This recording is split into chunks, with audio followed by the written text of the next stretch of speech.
All right, here we go.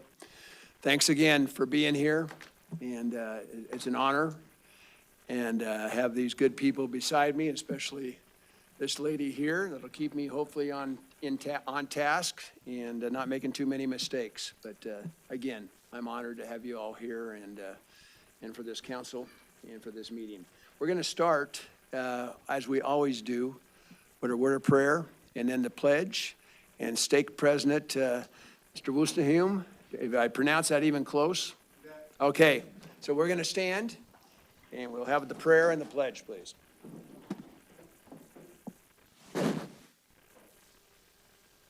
Our Father, who art in heaven, we love thee so much. We come before thee at the beginning of this meeting, recognizing thee, that thou art almighty. We're grateful to thee, especially for thy love to us first and foremost through Jesus Christ, that we would have one who is the way, is the truth, is the life. We're so grateful to live in this country, in this state, and in a city like ours that praise thee. Grateful to have our religious freedoms where we live. Though we take many things for granted, we are so grateful to thee that we can worship how we may, and to have moral agency, and to have respect and regard one to another. We thank thee for these things and recognize that we fall short. To ask thee, Father, we ask thee for thy help, especially those who lead in our community. First and foremost, moms and dads. We pray for the parents and the families in this community, especially those who are raising children and youth. This rising generation that we have great responsibility for. We pray, Father, that thou would ever bless us to have them on our minds and on our hearts. And as a community, Father, we pray that we would be together, that we would stand together, that we would work together, especially supporting those we've elected and the great work that they do. We pray for them tonight, specifically our mayor. We pray for him. Our council members. Tonight will be a productive night, that altruism will prevail, that we will be further unified as a city and as a people because of tonight.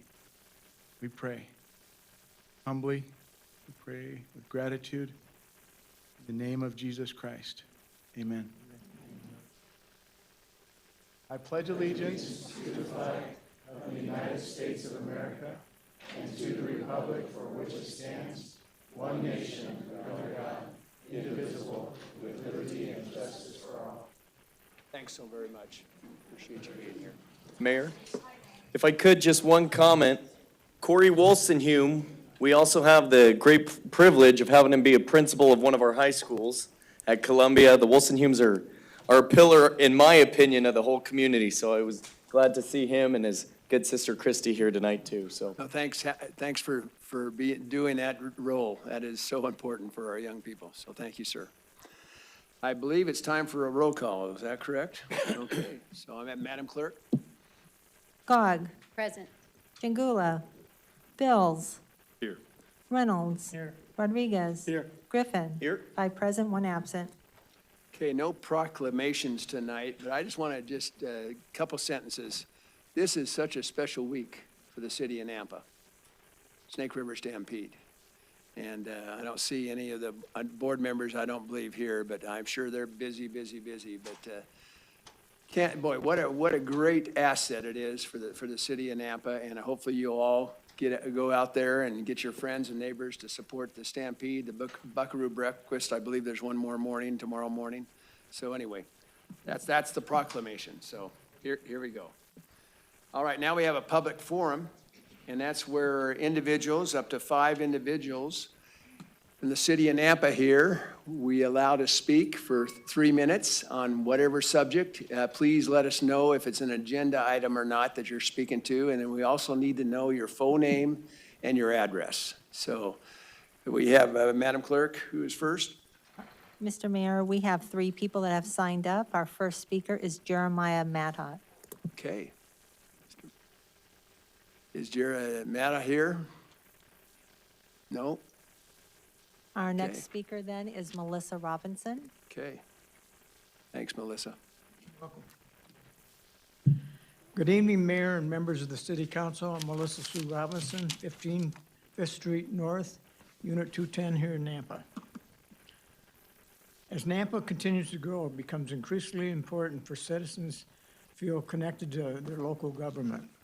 While city council meetings provide an important forum for the public participation, many residents are unable to attend due to work schedules, family obligations, transportation challenges, or simply because they may not feel comfortable speaking in a formal council setting. One way to bridge that gap would be for each council member to hold quarterly or semi-annual town hall meetings within their council district. These meetings could be hosted at local schools, which are already familiar gathering places within our neighborhoods and are generally accessible to residents. The purpose of these town halls would be simple: listen to the people. Residents could discuss neighborhood concerns, ask questions, offer ideas, and learn more about city projects that affect their area. Such meetings would create a direct line of communications between citizens and their elected representatives.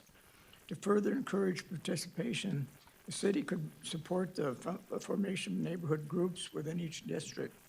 These groups could elect or appoint neighborhood captains who would serve as community liaisons. Their role would not be political, but informational, helping notify residents about upcoming town halls, sharing information about local issues, and encouraging broader community involvement. Neighborhood captains could help identify concerns before they become larger problems, ensure that a wider range of voices are heard. This grassroots approach would help build stronger neighborhoods, strengthen civic engagement, and create a greater sense of community ownership. The benefits are significant.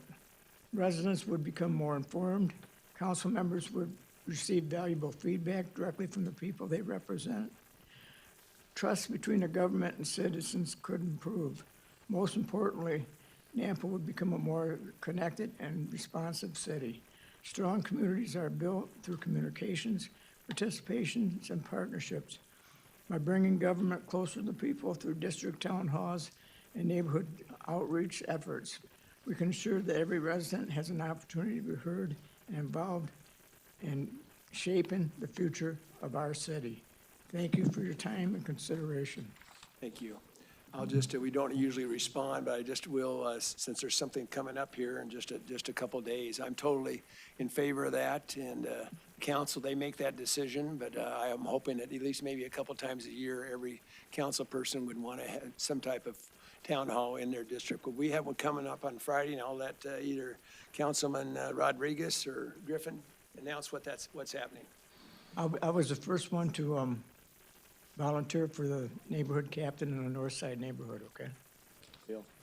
This Friday, we are having a District 5, District 6 Town Hall at Midway Park, starting at 6 p.m. Food will be provided in addition to that. So right on the money with what you're saying today. We're doing a West Nampa Town Hall on Friday, and all are welcome. Doesn't have to be your district.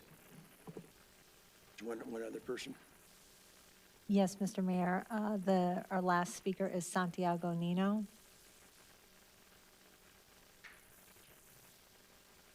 Okay. Santiago? Santiago's not here? Okay. Oh, he's just right outside. Well, you're supposed to, I wanted to present for about 3 minutes. Are you going to do it for him? I guess I'm gonna have to jump in before him. I'm sorry. We just need your name and address. Not a problem. Thank you for that. First of all, thank you for giving me a chance to speak here today. My name's Salvador George. I'm a representative with the Carpenters Union. We're over on 4911 Grand Mogul Drive. I think it's just right outside the city limits, right? The reason I'm out here today is because we do have a grand opening coming up. It's going to be July 23rd from 4 to 7 p.m. at our training center. It's a brand-new training center, and we love for Napa to be there. There's a lot of construction that's going to be happening in the area, and what better than to upscale the community and give these kids a chance to work on these projects. Santiago's here. He is a local, and I Sounded think he'd like to get a chance Out to. of the way. Yes, absolutely. I'll bump right out of the way for you. Yes, thank you. 30 seconds, all right. Thank you, and congratulations. Your name and address. Yes, one more time. I'm Santiago Nino, and my address is 2808 Bobcat Drive here in Nampa, Idaho, this beautiful place that we call home. Thanks for having me. I appreciate it. I'm also a representative of the Western States Regional Council of Carpenters, and I come today to extend the invite on behalf of the Carpenters Union and our new training center that we have here in Meridian off of 10 Mile and I-84. I imagine some of you that travel through have been able to see that. We are sitting now about 1,600 members, carpenters, 600 in Canyon County and 400 which live right here in Nampa. So on behalf of the ribbon cutting, it's going to be July 23rd at 4 o'clock, and we're asking everybody in the Treasure Valley to come in today, and I'm have a good pleasure from being here to see and meet my city council members and getting used to all of this moving forward. And why do we do this?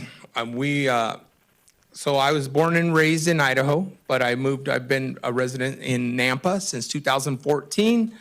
I've been in the Carpenters Union since 2006 here in the area, in this valley right here, and it's been tough, and we've all seen tough. We can all agree that in these communities, it has been tough, and just like the pastor came up here and prayed and said, you know what, God bless us for everything that we do.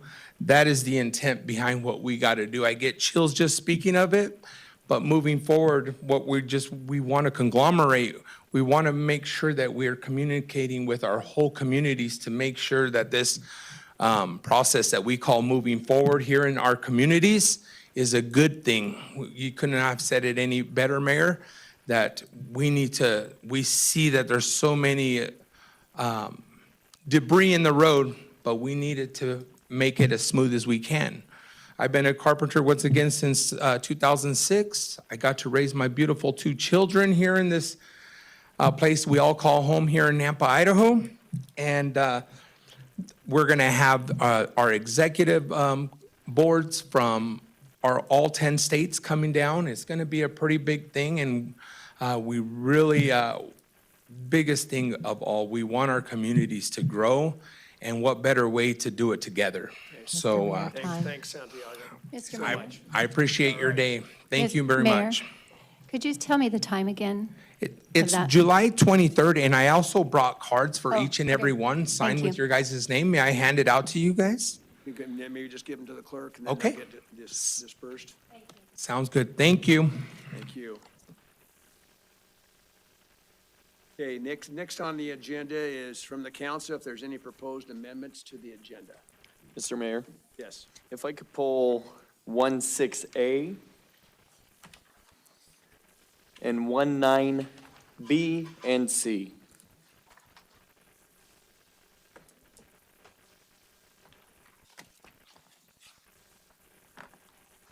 Okay, 16A. And the other one was 19B. B and C. Okay, Madam Clerk, do we need to take a roll call on that? Okay, so next is the adoption of the agenda, and that is an action item, and that's all in favor, say aye. So moved to Second. adopt the agenda. Second. Okay, thank you. So do we need to do the aye all over again? Okay, here we go again. All in favor, say aye. Aye. Opposed? Okay.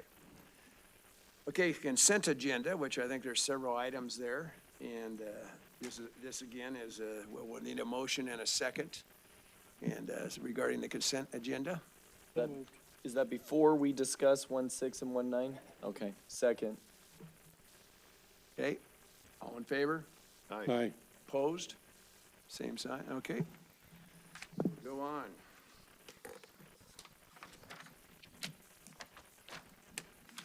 Okay, Madam Clerk, on the next item, are we ready for some action items? So, Mr. Mayor, what we'll do is we'll go back to the 3 items that were pulled. So our first one is going to be 16A. Okay. So we need to have a roll call or just an aye or aye on that? We need to have Councilmember Griffin discuss why he'd like to have it pulled. Okay, Councilman Griffin, you're on. Thank you so much. And this is for accounting, Mr. Mayor. Just in regard to a few of the impact fee account balances, I see that they're zeroed out. Does that mean the city does not have impact fees regarding streets, water, and irrigation at this time, or water, irrigation, and wastewater collections at this time? Is that by Mr. Points or by Finance? Oh, Chris. Mr. Mayor, Councilman Griffin, I can answer that. That is incorrect. We do have balances. Unfortunately, I have not been able to take a look at this file yet, but I can definitely get you those amounts. Okay, that would be great. And just looking at it holistically, there was a few that were zeroed out, so, and round even numbers on the parks and police and streets. Do we have a cumulative amount, or I'm just trying to understand why for May, it's just showing an ending balance of round even numbers. Are we pulling from a specific account to put into these impact fee buckets, or is this what's in there? I think there's just a little bit of confusion. Mayor, Councilman Griffin, the impact fees go straight into the accounts. And again, I would have to do a little research as to why these are showing zero, but I can definitely get you that information. Thank you. Okay, and also the next one then on, Yep, we need a motion. okay, so move, are you gonna move for us? So moved. Second. Is that a roll call or all in favor? We can do an all favor. Okay, all in favor, say aye. Aye. Opposed, same, nope, okay. Okay, the next one you also have that you would like to have pulled, so, 19B and C are along the same vein. I believe it's for Crystal, or it could be for Tom. Just in regard to receiving these grants, are there any expectations or strings required to receiving these grants that we have to maintain any specific programs in order to receive these monies?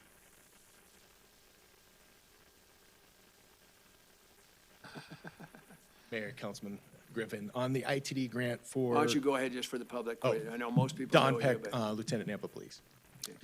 The ITD grant, that is for traffic enforcement, so that is a PD grant. We do have a match that we do on that, but a lot of that is done through on-duty time. So we are able to use our STEP team, our motor team, the time and miles that they drive. We use a lot of that for the match to that grant. Thank you. Okay, do we need to take one at a time, or do we go ahead and have Crystal? Okay, Crystal? Mayor, Councilman Griffin, for the record, Crystal Craig, Director of Transportation. Councilman Griffin, for the active transportation grant that we have, this is a zero match, $500,000. The only commitment we have is the final product, which is going to give us a on-shelf design plan that if we get construction money, we can go after future grants for. Okay, perfect. There's nothing that's required of us to be able to maintain or sustain in order to keep receiving those monies. You know the history of why I'm asking these questions now moving forward. I just want to be sure That that is dollars committed are staying with the city, so thank you. That is correct. Mayor Brunner. Yes, Councilman Rodriguez. Thank you. Crystal, there is already a pathway there, and it looks good. Why are we changing it? Or are we changing it? Mayor, Councilman Rodriguez, the pathway right now is being grown, I'm going to say under, by large branches and roots that are causing heaving. So this will redesign the pavement on the pathway as well as look at connectivity up Constitution and Juniper to get people from the pathway to the Harvard Rec I Center. see. Okay. Thank you. Okay, are we ready for a motion then on 19B and C? We may combine those, correct? So moved. Second. Okay, all in favor, say aye. Aye. Opposed? All right. Now are we ready for action? Let's, okay, I'm moving that way. Now the resolutions. What is it? Okay, thank Thank you. All right. Director Clegg, I think you're up. So this is regarding the Valley Regional Transit budgetary request. There'll be no action taken tonight, but this is the director, Elaine Clegg. Thank you. Well, thank you. It's great to be here. Congratulations again, Mayor. It's like I told you earlier, having been at retirement and then taking a full-time job, it can be a lot of work, but also tremendously fun and very much passion of mine. Looks like it's passion of yours, so I hope so. welcome Thank you. aboard. So I think they're bringing our presentation up. While that's coming up, just a reminder that, you know, we were here in February. In February, we talked about performance. We talked about a lot of the data that the now mayor, former council member, had asked for when he was council member. I think we've gotten a long ways toward getting all of that data for you and getting it on the record so that as you make your decisions, you can make them, we hope, in the best informed way possible.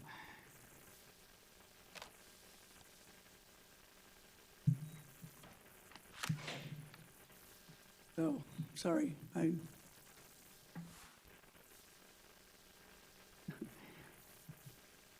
I think we thought that because we sent this a week ago, it was just automatically downloaded. But it wasn't. Okay. Our bad. Well, we'll, so Paul, is it Paul that's done that?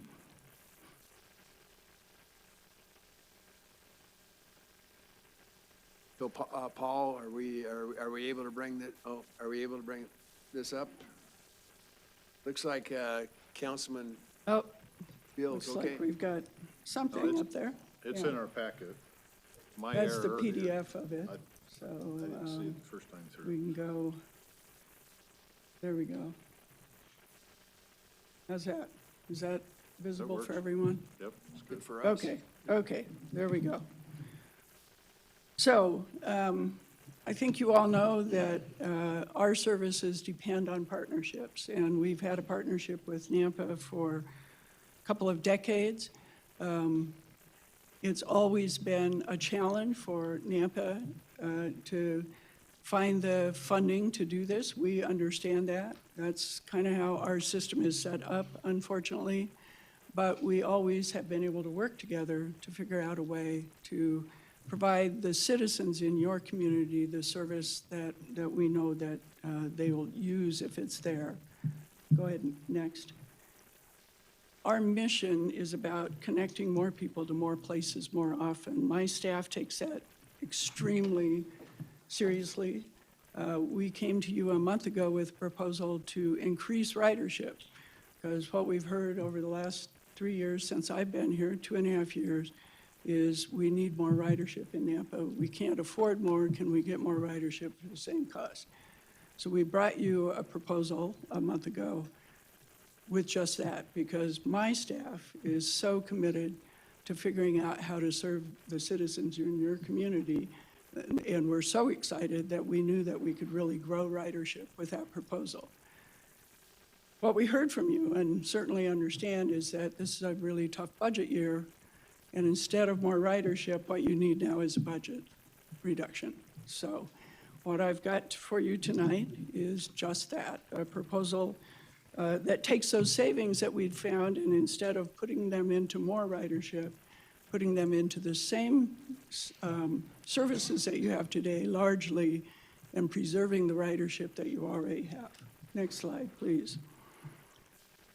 So those proposed service changes are two-part.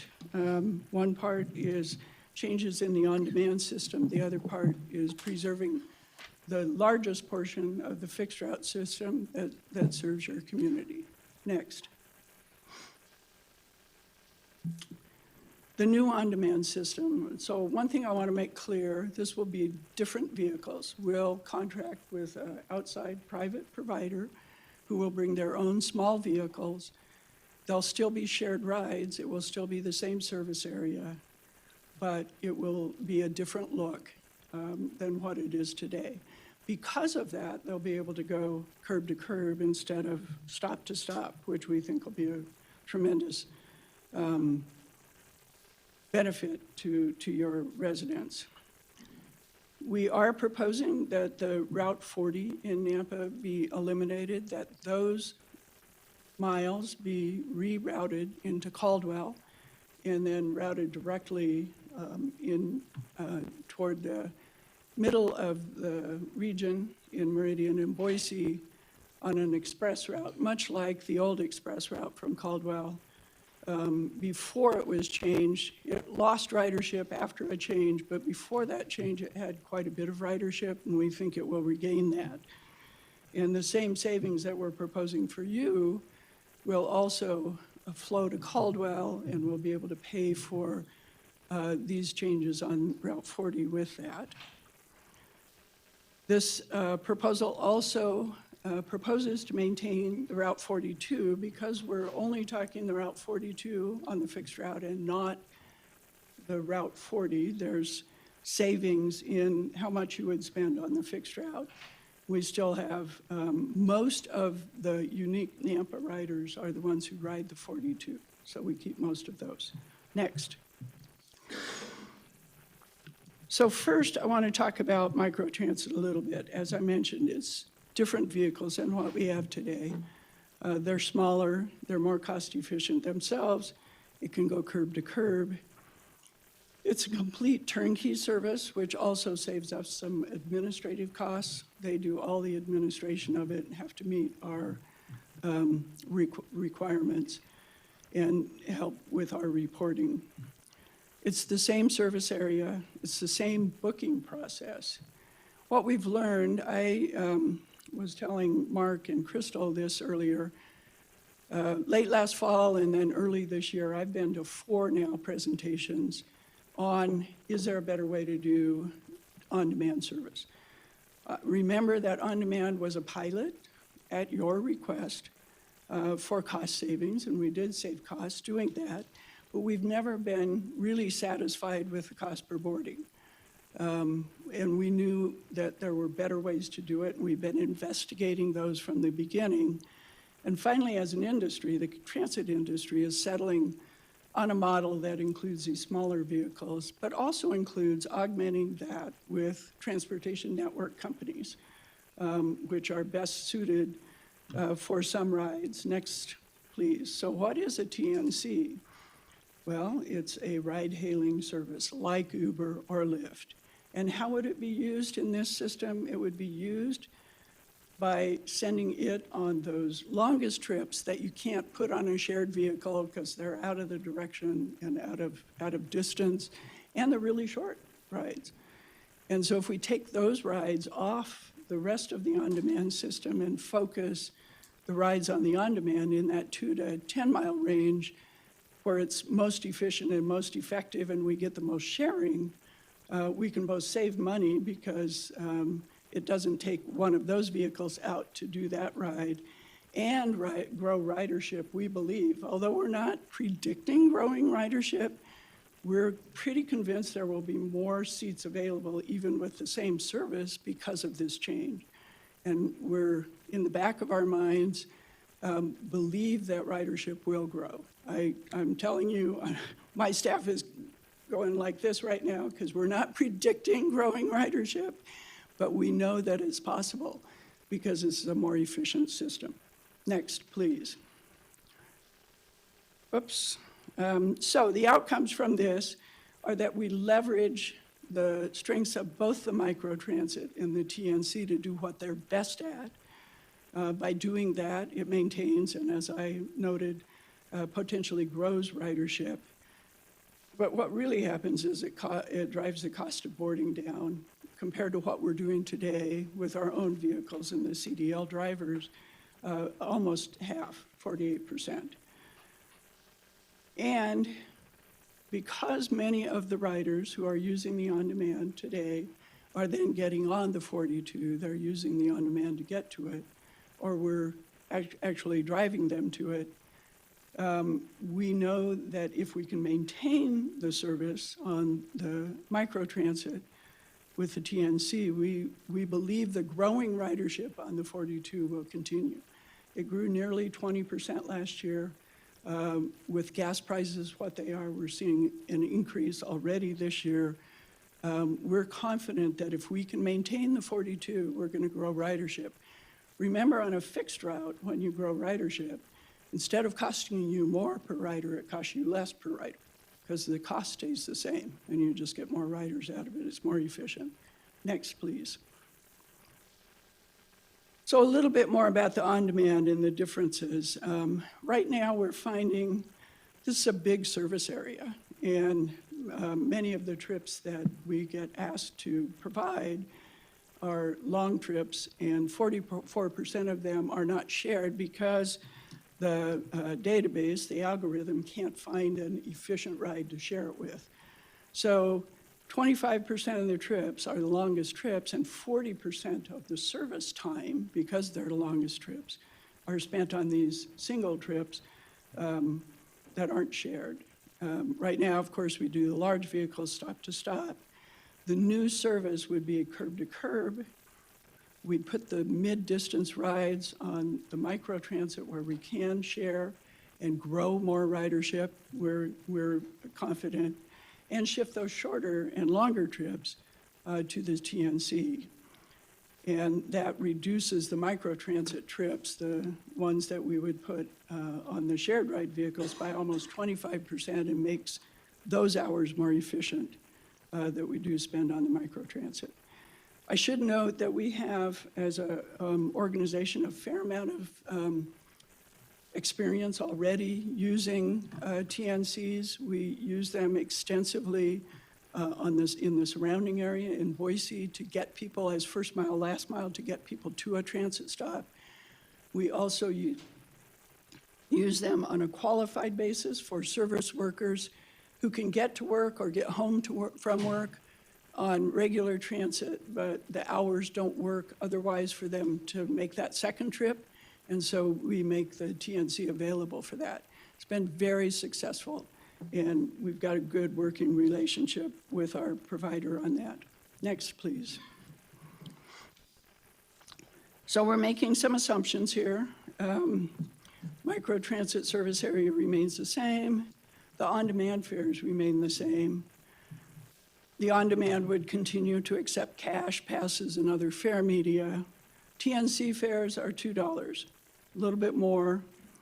They are they're a single trip, not a shared one. But there will be no premium for longer trips. Anything within the zone that gets shifted to the TNC will be $2. All the trips can be booked through the VRT booking app. The rider doesn't have to have a separate app, and all of them will be served by our customer service line if need be. If the trip is booked to a TNC, the rider will get a choice whether or not to accept it. They don't have to accept it. They can wait for the microtransit ride if they'd prefer. The other big assumption, and this is one reason we've been trying to figure out how to bring this to you as soon as possible. One of the reasons is that we have to do a procurement and implementation. If you all, we're moving forward hoping that you're going to accept this. We're moving forward knowing this is a better way to provide microtransit. And so we're moving forward today with procurement, because if we don't, we won't make implementation by October. So the assumption is that this is the better way to provide on-demand, and we'll be able to do it, we hope, with your support. Next slide, please. So, benefits of this new model: you get increased productivity from both services. You get increased access to fixed route because it'll be easier for the TNCs to provide either that first mile, last mile short trip or that extended trip that they need to get into the fixed route. It lowers the cost per boarding significantly. It maximizes your funding. It supports local jobs and the economy. Remember the fixed route part of this, in particular, those dollars exchange in your community at a 3-to-1 ROI. We both pay salaries to drivers, operators, mechanics, dispatch.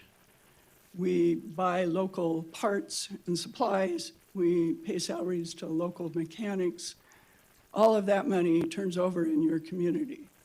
We also provide rides to people who access services in your community. That money turns over in your community. So it's a 3-to-1 ROI. Microtransit will turn over some, the TNC less so, to be honest. Much of that goes to the private equity firms that fund the TNCs, and most of that money will not stay in this region. Microtransit is a little more local, but not as local as what we provide. This also positions Nampa to be part of growth in providing choices in transportation. I know we're all concerned about growth and how do we move people around.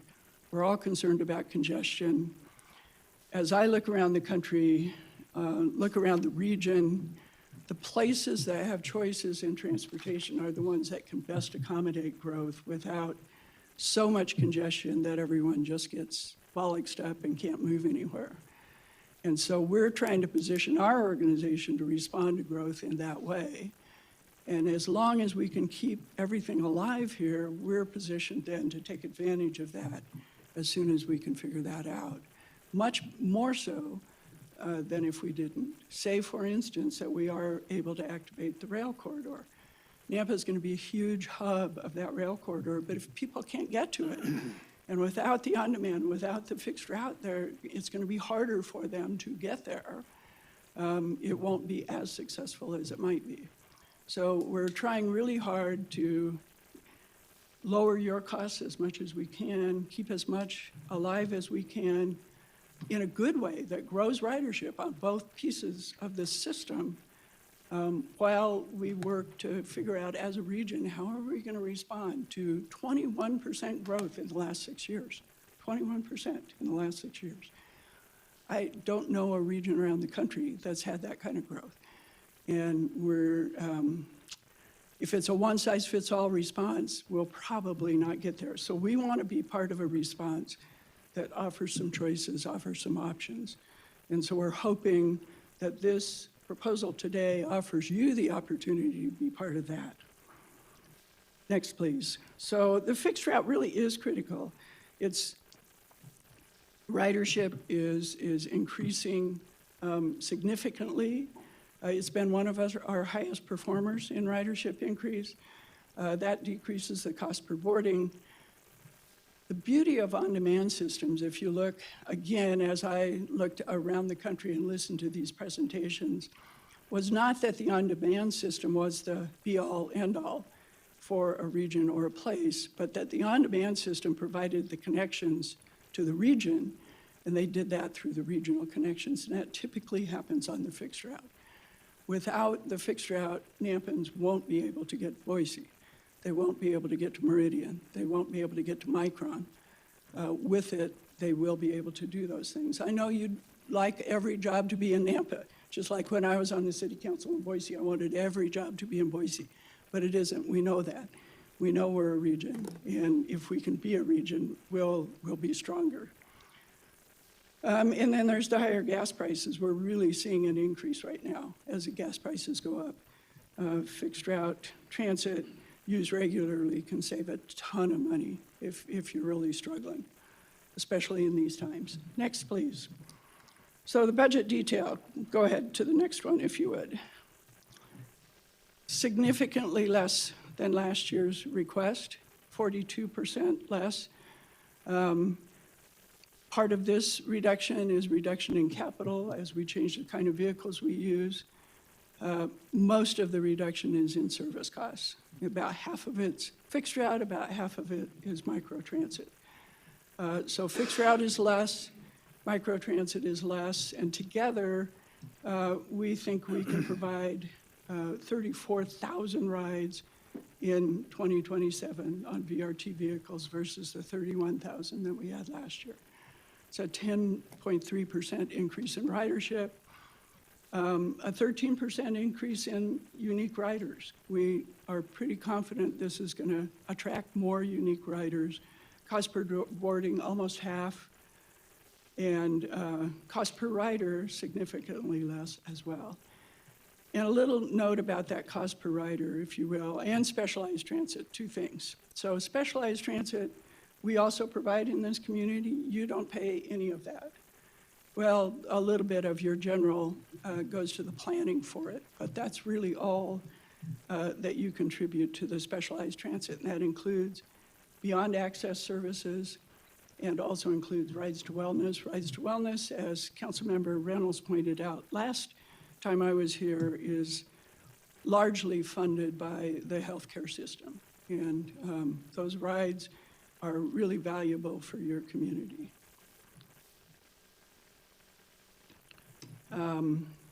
Next, let's go ahead to this next one, and then we can come back to this if there's questions. So our policies, as well as FTA policies, require if there's a significant change in how we're providing service, that we hold a public hearing and get input on that.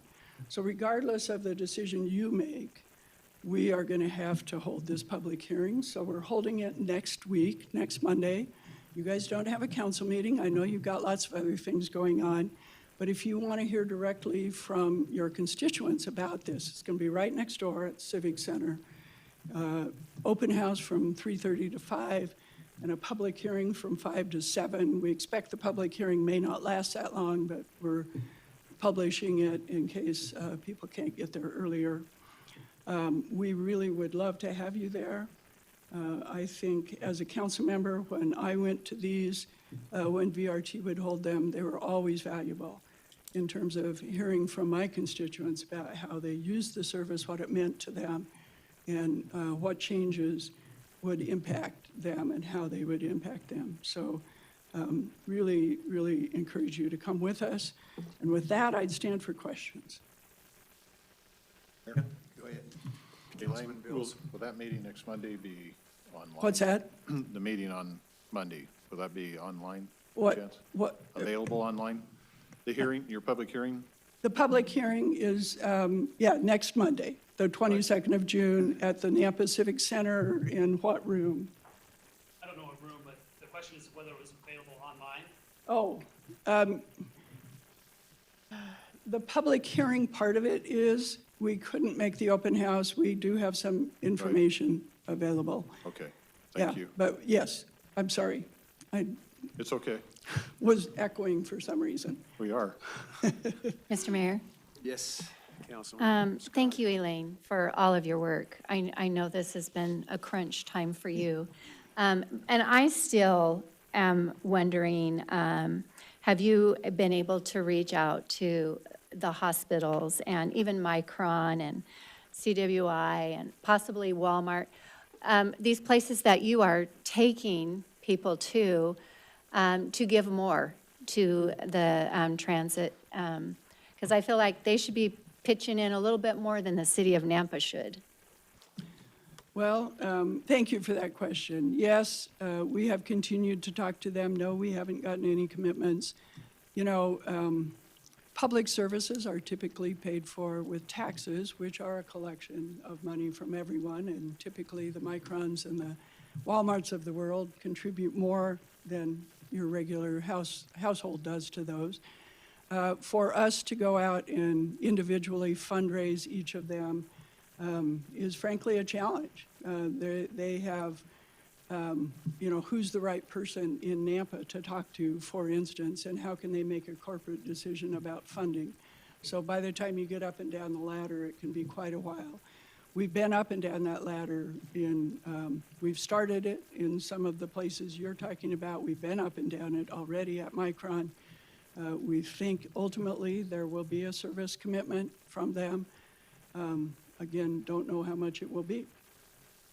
So, I'm not saying that you're wrong on that, but I am saying, I guess, that nobody goes and holds out their hands and asks them for more money for the road in front of Walmart, right? I'd like to. Maybe they should. I don't know. Thank you. Further questions? Member Bruner. Yes, Rodriguez?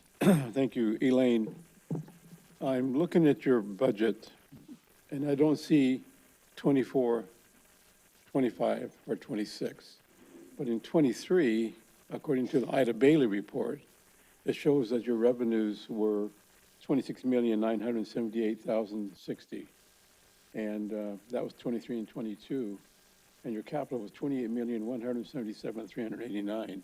Could you give me the updated numbers as to operating costs and capital budget, please? So, no, we did not provide that tonight. We have been providing it previously and thought it might be redundant. I'm sorry if it wasn't. Yes, the budget requests have been growing over time. Nampa's at no higher rate than others. I will make the note that I think just before the pandemic hit, there was an adjustment in cost allocation. And frankly, the city of Boise was paying about 93% of the costs, and they weren't getting 93% of the services. And so we made an adjustment in that. That was before my time. VRT made that adjustment. The Nampa representatives voted for it. So there was a jump at that point, but since then it's been pretty steady up and down, or up. Based on inflation, we have the same cost increases you guys have. So we've been doing our best. I will note that what we were going to ask you for this year was not more than last year. We've been doing our best to keep those as flat as possible, recognizing everyone's challenges. And even with that, we have a lot of deferred maintenance because we frankly haven't asked for the kind of capital contributions we should have been. Just like you have a lot of deferred maintenance for those same reasons. So we're trying our best to keep it. So getting back to my question, the fiscal year of 24 operating budget is 25,588,639, whereas the capital budget is 8,624,500. That's in 24. We're now in 26. I'm asking you if you could give us or show us the 26 numbers, the 2026 budget numbers. Sure, we can. Our 26 budget, I don't have it at the top of my head. We can provide it, it's in our published budget. We don't have actuals for 2026 right now. Just 25. Yeah, we're at 2025, we have, 26 is still underway, so we know what we budgeted, we don't know what the expenditures are. Okay, thank you. Any other Mayor? questions, Councilman Griffin? Yes, thank you. I understand that this is trying to have a balance with both the fixed Route 42 as well as the microtransit. Is there any way to just get the microtransit? I know previously we had received numbers in the last budget hearing of 353,000 just for micro, and then 375 for fixed route as two separate dollar figures, knowing that those were ultimately going to be combined, but that's more of my appetite is the microtransit. Is that possible to just get microtransit? Anything's possible. It will cost jobs, it will cost almost 17,000 rides. It will mean that the people who depend on that to get somewhere else to work probably won't be able to. It may impact whether they're able to work. I know that that's a small number of people. I know that that's a decision you could make. Yes, we could do that, but doing that will impact access and travel options and opportunities for people in your community. And would that dollar figure be closer to the 353,000 that you had proposed in the It last would be budget below meeting? that. It would be what now? It would be below that. We were looking for the exact number, and I don't have it with me, but of the 411,000 service, it's somewhere around half of that, a little more than half of that. In terms of the vehicles, you mentioned smaller vehicles, and you also mentioned that you're going through the procurement process. Are those vehicles available now on hand, or are you purchasing No, them to they- get ready for We won't October? purchase them. They'll be owned, they'll be a private company. They'll own and operate them. Private contracts, right? Yeah. And who would be some of those companies? We'd have to do a procurement. There are two leading, just like there are two leading TNCs, there's two leading companies. We don't know yet. Is Uber and Lyft both already part of that plan that? We to- would, to we would provide do the service? same thing with the procurement on the TNC. We'd ask for bids. I'm checking around the country. It's not unusual for transit agencies who are doing this to contract with both of them, because that way there's more likelihood for a ride being available. One last, Mayor, if I could. Asked? Yes, Promise? promise. All right. In terms of the grant that we received 2 years ago, now heading into the third year, if we terminate the fixed routes but maintain our microtransit, do we still receive that 500 and some odd $1,000? It is dependent on the fixed route. We did double check that with FTA. It's not our choice.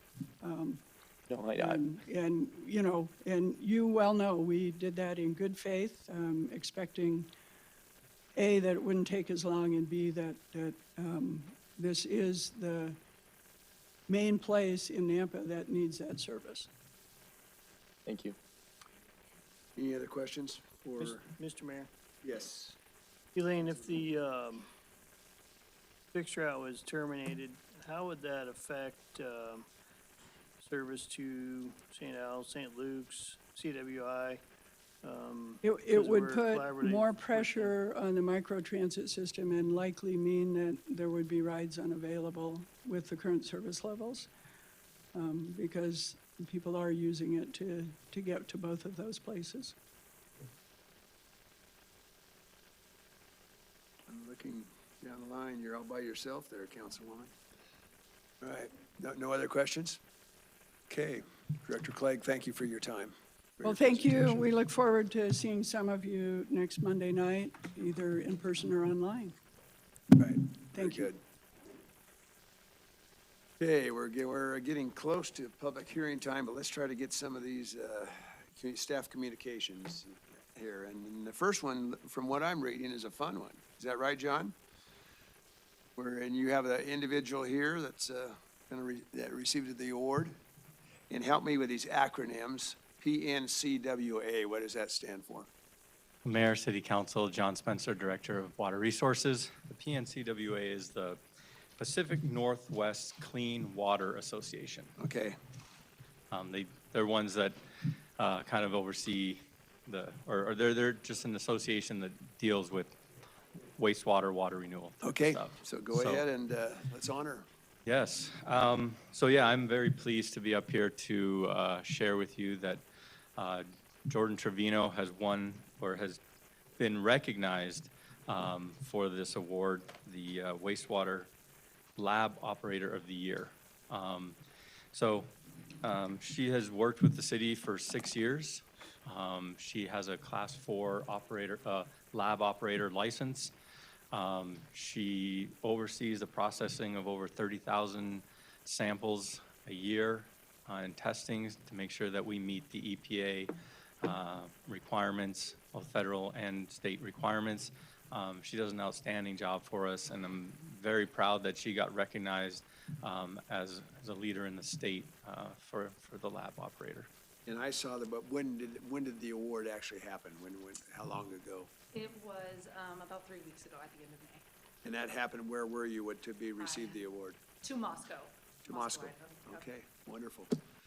Okay, did you have something to say, No, I just Tom? came here to support. She's doing Okay, awesome. Amy, are you wanting a photo? Yes. Okay, all right.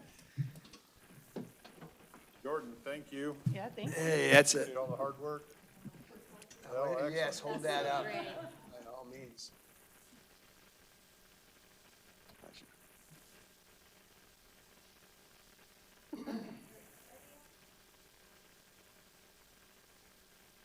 All right, give her a hand.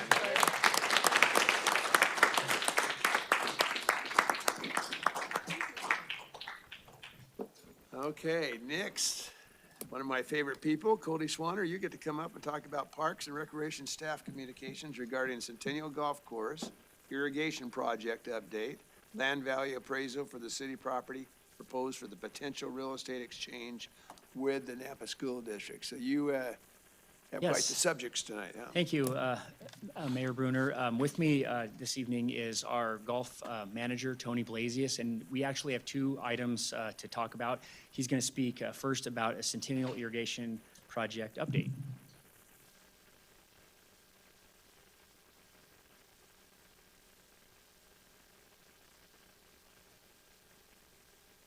All right, Mayor and Council, thank you so much for the time.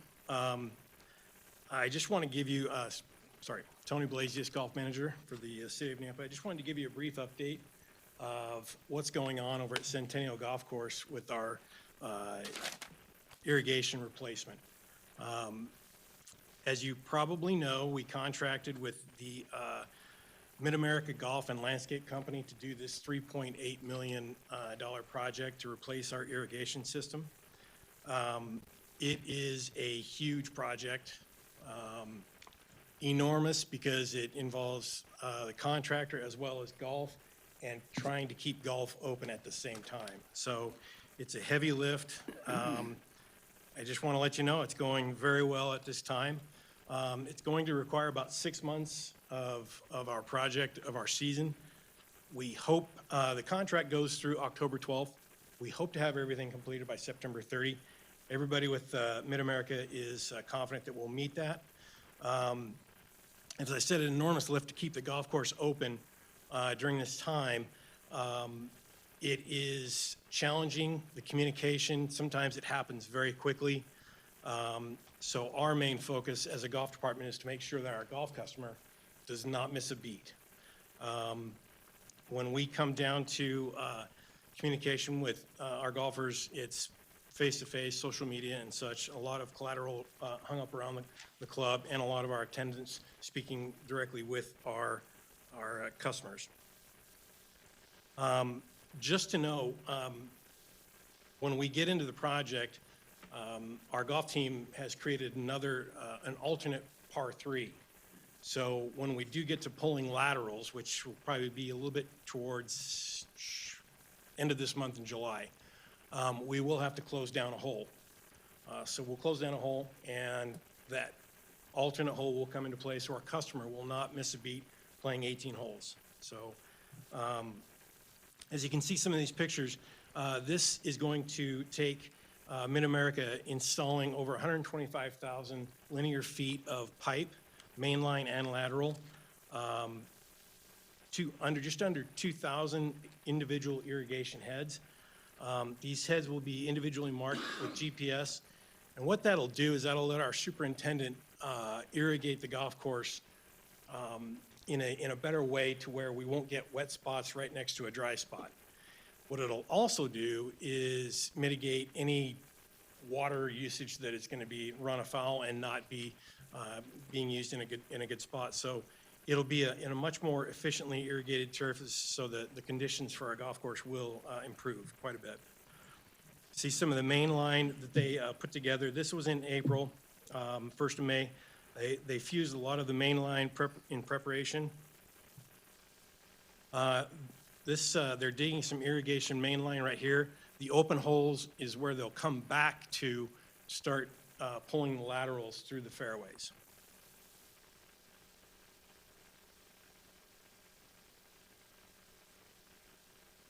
This is a spot now at the lower part of the screen. You'll see a T for the main line. That will go underneath the parking lot and fuse up with the holes 2 through 7. And then it'll continue along as it goes behind 9 green and go right between 9 and 18. Here's that spot between 3 and 5, an aerial shot of the installation for the main line. More mainline shots. Some of the issues we have been running into, although be it pretty small right now, we have run into some rock up on the top bench of the golf course.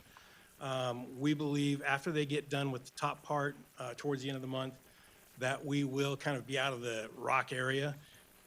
We expect a little bit, but down on the bottom portion of the golf course, we shouldn't run into too much rock. Some of that stuff is pretty big. They've brought in another rock hammer to get through this. So it is, there's been some rock up on the top side. This is where we bored underneath Centennial Drive, successful there, and they'll hook up to that this week. I'll show it right there. And then this is some main line going through between 9 and 18. So all in all, the project is going great. Mid-America's been very nice to work with, and we do believe they'll get done on time. Thank you. Any questions? I think so. When Councilman Rodriguez is out there golfing, though, can you just turn all the sprinklers on? Don't worry, my balls are going in those holes tomorrow. I appreciate it. Thanks. Also, I just wanted to say, Mayor Brunner, is that this project is about $2.5 million under budget. And that is great. I don't remember, the first number was 5.7? 5.5, and we're down to 3-something. Yeah, Great job. Mayor and Councilman Rodriguez, our bids came in very competitively, which was very nice. So our budget estimate was around the 5.5 with our bid coming in at 3.8. So great job with that. Okay, Cody, you ready for the Yes, sir. potential real estate exchange? Thank you. Thank you. Cody Swander, City of Nampa Parks and Recreation Director. This staff communication is to just bring to City Council attention regarding the potential property swap that Nampa School District has approached the city with several months ago.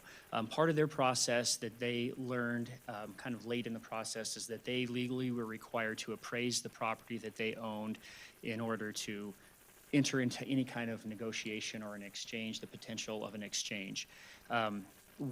Neither the school district or Parks and Rec Department have a professional real estate person, and we were guesstimating, I would say, that the value of those properties were somewhat equal, not knowing an exact number. After the appraisal came back at a little over $6 million for the school district property, I come before you tonight to just let you know that that has happened and to maybe get some direction on whether the city of Nampa feels or this council feel that it is important for the city to have our park property that is in potential talks for an exchange to be appraised.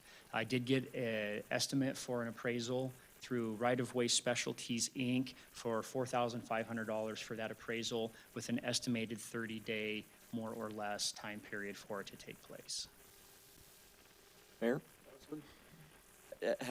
After they received this appraisal, what was the school district's opinion on how we move forward? I think obviously they're very interested in the baseball field. And with tight budgets, I just am wondering how interested they are in the field at this point. Their interest to me, the communications I've had with their representative is that they are still interested in some sort of an exchange. They just wanted this to be known that they have an approximate value. They believe that that value of a little over $6 million for their property is higher than what the city's property would appraise at, but they have not indicated whether or not that would be a deal breaker for them to move forward. I just wanted to come to you to find out if, in order to make a decision, if we were to show up, because this deal, if were to happen, has to be approved by the Nampa School District Board and Nampa City Council. And so we would want, is the information of the city's actual real estate value important for this body to make a decision? I don't, from what I understand, is it's not a legal obligation for the city to have its property appraised like it is for the school district, but it is an option that we would have. Yes, Councilman. Cody, quick reminder, the 40 acres at Robinson, the southeast corner. Mayor and Councilman Bills, it's approximately 43 acres that we're looking at that the school district owns, and it would be the north east corner of Airport Road in Robinson. Right. Previously in our discussions way back, we looked at 40 acres. Fortunately, I didn't find my notes on roughly what was that dollar. That piece of property is still for sale on the market from what I last saw on real estate websites, and it was around the 36 acre mark. Okay. For about 2.2. 2.2 million. My concern is if they're at 6, we're spending money to get a market appraisal on Rodeo Park property. But if it comes in that, we're 3-4 million, Trading Park plus cash to get to their 6.6.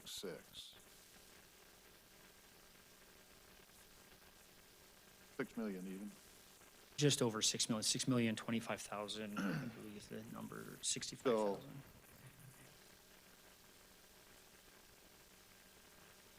In my mind, they got a generous appraisal, and depending on what code allows them as well as their board, for us to spend money and say, yeah, now we know what Rodeo Park's worth, whether it's up or down of that number.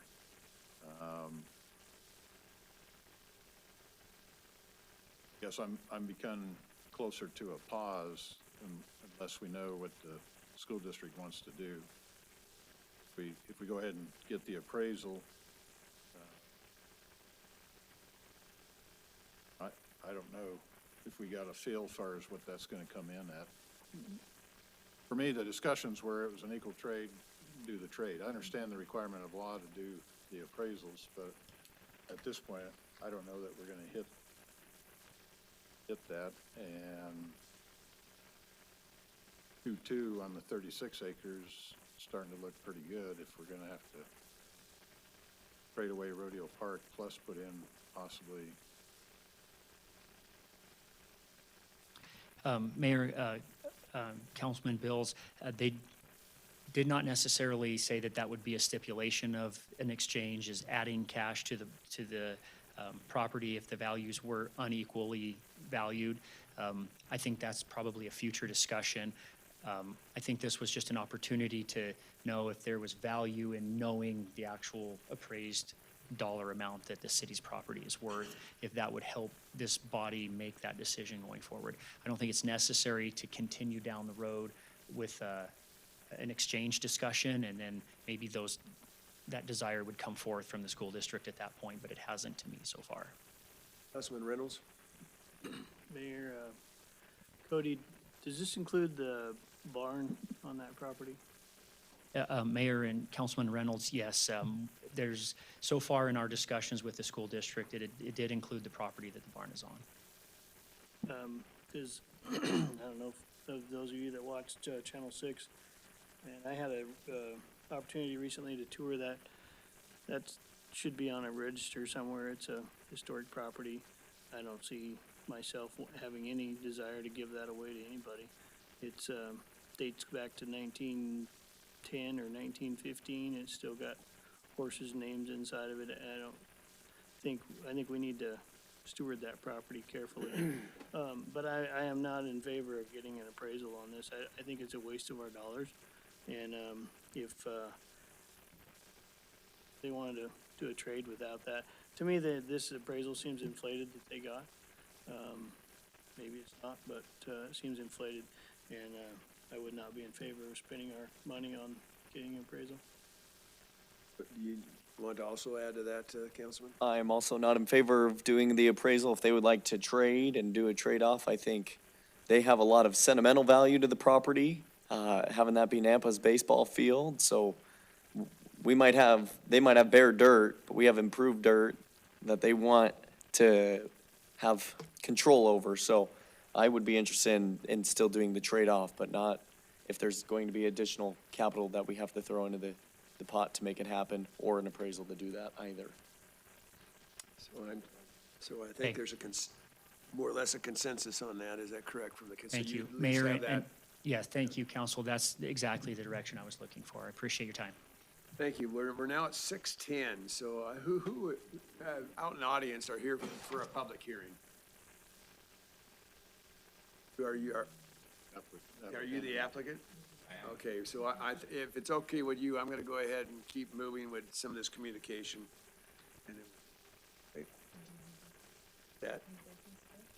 Well, we'll see. You tell me. You're going to be my boss for a while, by the way. Okay, so next we have Lieutenant Childers. Okay, there he is.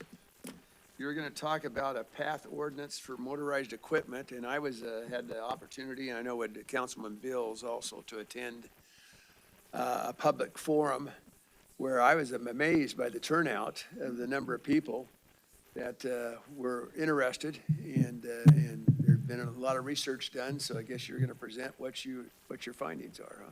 Yes, Mayor, Okay. City Council, Brad Childers, Lieutenant for Napa Police Department. I think the point of this discussion is two-prong education for how we evaluate what is a motorcycle and what is a bicycle or e-bike or e-motorcycle. The other part is what Napa Police Department's doing for it. So hopefully you can see that okay on the screen. We have two different classifications. If it's got pedals on it, it's an e-bike. If it doesn't have pedals on it, we consider it an e-motorcycle. You can go pretty far into the weeds in this as far as how many wattages, how many batteries they have, how many motors for those batteries, and so on. But this is kind of the direction that we took from state and ran with it. Going forward on this, this is our current city ordinance for our bicycles, scooters, e-bikes, e-motorcycles, whatever you want to classify them. This is what we already have in place. I'm not going to read all this to you, but we do have something established in here for it. It does go through all the definitions for them, what they consider them, and the reason behind it as well for the public and public safety. Also in our city ordinance is areas that doesn't matter what you're on, you can't ride them. So if, for example, the parking lot out here, you cannot be on a e-bike or e-motorcycle or a scooter. I did do a map of the downtown area where they have to dismount. So in areas like this, Councilman Reynolds would not be able to do his kick flips. He would have to proceed to go further outside of this area to practice those. Good, just ticket him though if he does. Yeah, it's laid out pretty simple. I think one of the things that we could do maybe on our side for the social media part is to update that for the public to see where they have to get off those bikes or scooters, whatever they're riding on that. Again, this is just continuance of our city ordinance to also go over some of our pathways, speed limits on those. During our town hall meeting, that was a big topic of it, of if these were limited to speeds in our area. No different than someone driving down the road. We can say you can only go 20 miles an hour, but if this bicycle does 28 miles an hour, people will probably test that. For some reason, I can't get over to further slides. There we go. Calls of service, since March, we had 30 of them, and normally these come in as either reckless drivers or juveniles on these bikes. April, we had 24. You see a large spike there in May of 66 of calls of service. We already have 25 in June. I believe the major spike is we made it a project for the city of Napa for the police department in giving our resources and attention more towards it. That is limited, meaning the priority call of service is not probably a juvenile on a bike. It's going to be someone with a true 911 emergency. However, most of those now were categorized correctly, so we could pull the stats on those and see what we're doing. And I believe that was Councilman Rodriguez. Was that your patrol car there? Yes, and Yeah. I wrecked it. You wrecked it? Right, Joe? What we're currently doing for the Napa Police Department to kind of combat this, first and foremost, education. Shout out to our school resource officers who drafted up a wonderful letter that went out to all the parents to the Napa School District and Valley View School District for our area. This gave the parents, I think, to see firsthand of what they can and cannot do with their kids riding these things, the potential dangers out there. The education through our social media was another big impact on it. And then, as you mentioned, Mayor, that we did have a City Hall meeting at the police department. It was pretty well attended. We had approximately 60 to 65 people that attended that. A lot of education went out in that. And then enforcement through citations and warnings. We're not just citing or warning the kiddos, we're also educating the parents as well. So some of that would be a warning the first time. Second time would be a citation for fail to supervise for your child that is out on the roadway with these motorcycles. Our most success that we're having on this is we don't think it's safe for police officers to be running code and pursuing these. So we had, during that town hall meeting, we had an incident where these bikes were located. We had one available officer. Thankfully, he had a drone, launched the drone in the air, and followed the child back to his residence, where we made contact with the kiddo and parents at that location. That's where we have the most success. We do have times where we can have officers on green belts. That's just a little far and few between with our staffing right now, but we're continuing to do that where we can. We did make this a CompStat project, which hopefully you'll learn more about, Mayor, on it, and throwing what resources we have due to this on education, both on enforcement side and education side.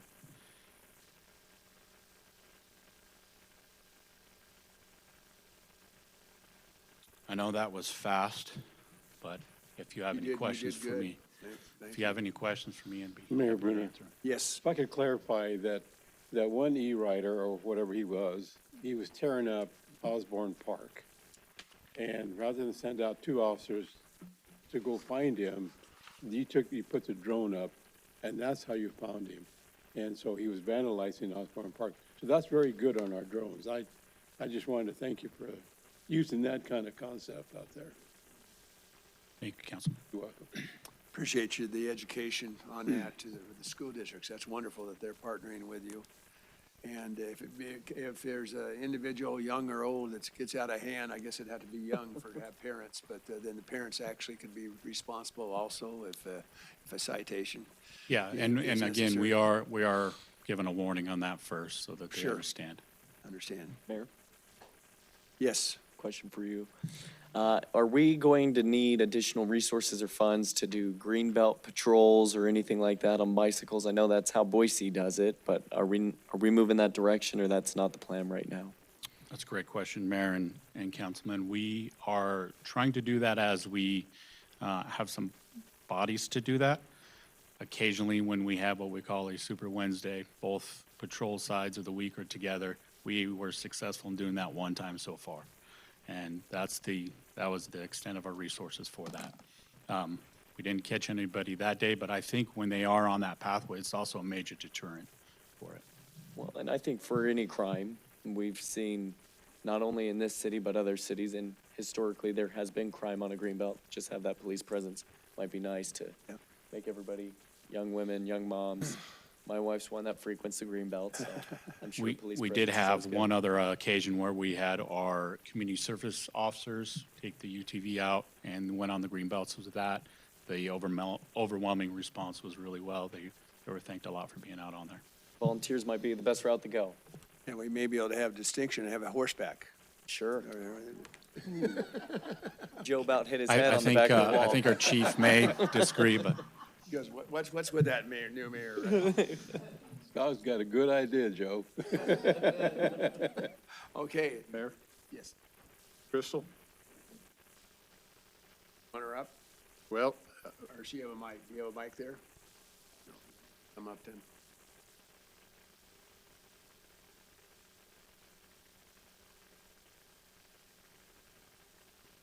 with your experience on the street side and the signs and all that, is there a practicality to having some type of sign that provides a beam and tracks the speed on some of these e-bikes on some of the main pathways?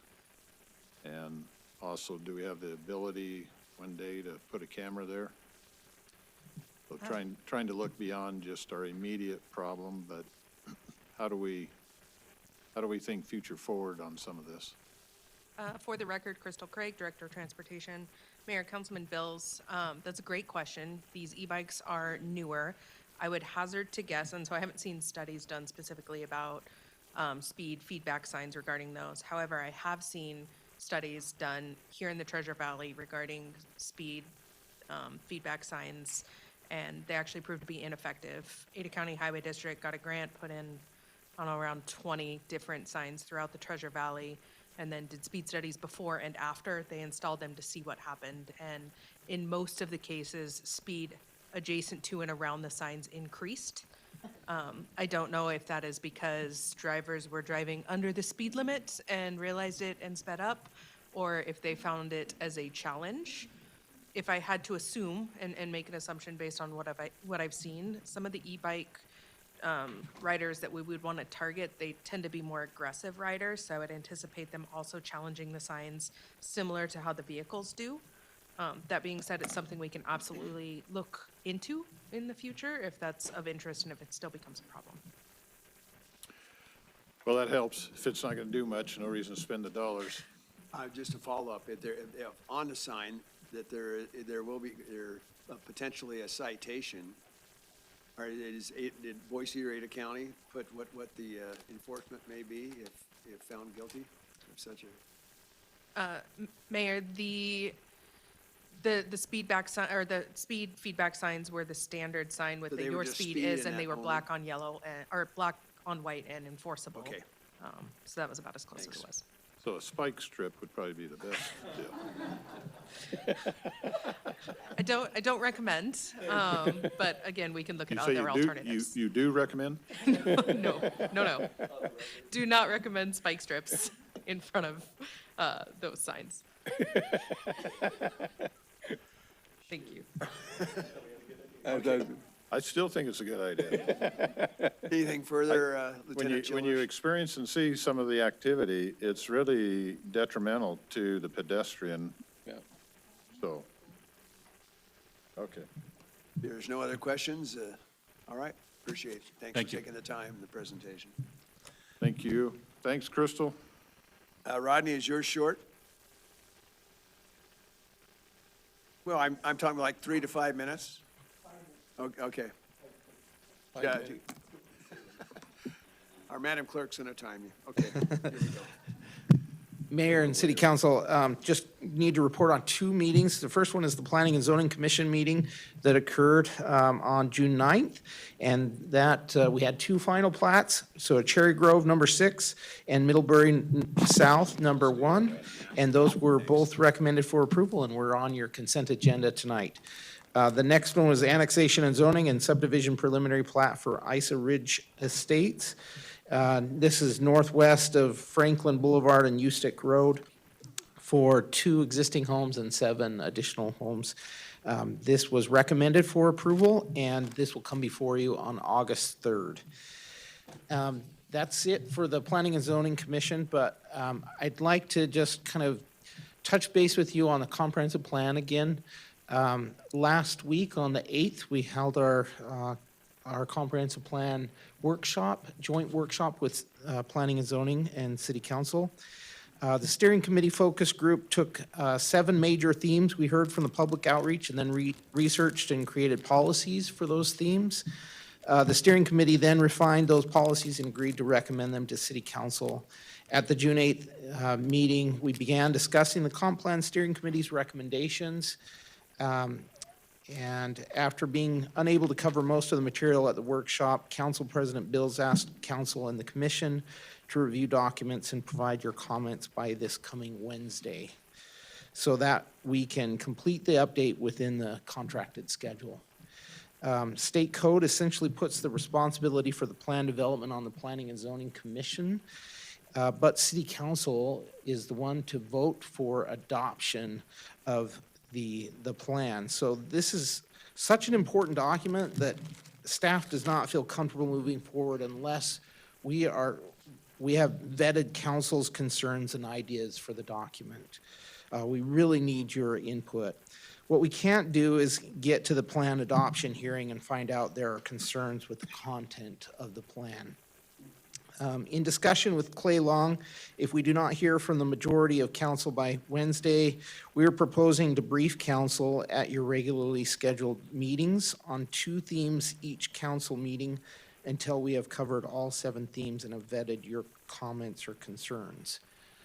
The first of these would be connected and accessible community, and then complete and resilient neighborhoods. And we could present those at the next city council meeting, or if we get everybody to respond and they feel comfortable with the policies that have been presented by the steering committee, we can move forward without having to go through the council updates each time we meet. So just kind of looking for a head nod or a Okay. direction there. Council?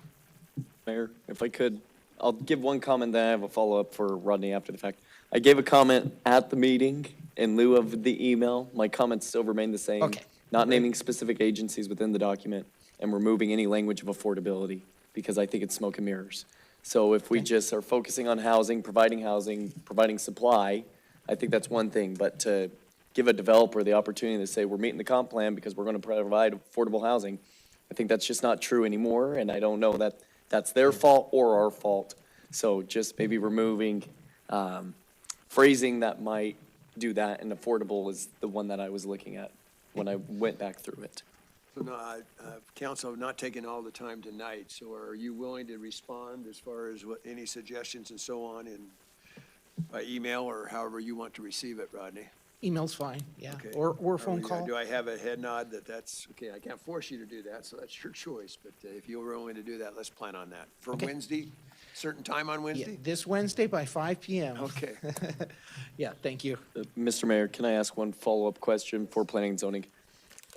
Speaking, and I know I had reached out to you and Daniel regarding this, could you just update the council a little bit on potentially tightening our development agreements on language? I know you sent me a very good email expressing if there's specific conditions that we're wanting to see to be very, very detailed and explicit on what those conditions are. I know we're heading into a public hearing tonight that it might be relevant, and maybe just a quick, very quick and fast version of if we need something specific to verbalize it so it's put in the agreement and not a gray area. Mr. Mayor and council, in response to that, and in fact, it applies to more than just development agreements. What we do is when there is a motion by city council, that is the official wording that we use when we go back and write a decision letter or write up the documents of approval or denial.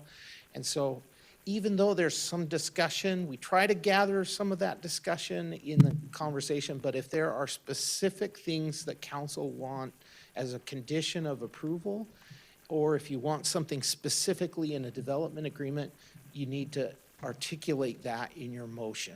That really helps staff so that we know exactly what you're after. We also bring those development agreements back to you for your approval, but it goes on consent agenda. So if you're uncomfortable with any wording that's in that development agreement, then that's something you can pull off of that consent agenda and have a discussion about it and give us new direction so that we can revise those development agreements. Follow up, are we okay? Mayor, I might recommend that we just start pulling those off consent agenda moving forward. It might be able to, and I'm going to speak about me specifically. I've had times where I've never even noticed that it's been in there, and then the development agreement gets signed, not because it's my error going through the exact language on it. If it's pulled off the agenda, I think it gives us a heightened awareness to look at it and then vote on it. I just don't want to potentially make that mistake again. I think, from the standpoint of setting agenda and that part, potentially for a time, we should just have the exercise that the follow-up and approvals of development agreements would be just put as a business item and opportunity for discussion. If we find ourselves just unilaterally approving again, then it may make sense to go back to consent. At the same time, we have the opportunity to read those agreements, and if we want them flagged or we're not sure that everything's covered. But it also, sometimes there's a period of time and a lot of issues that go by that, even though we've made notes, we can miss, specifically picking up on that particular agenda packet is that particular project that one of us or two or three of us wanted to make sure certain items were included. So. Okay, is there a consensus by council then for our Madam Clerk to?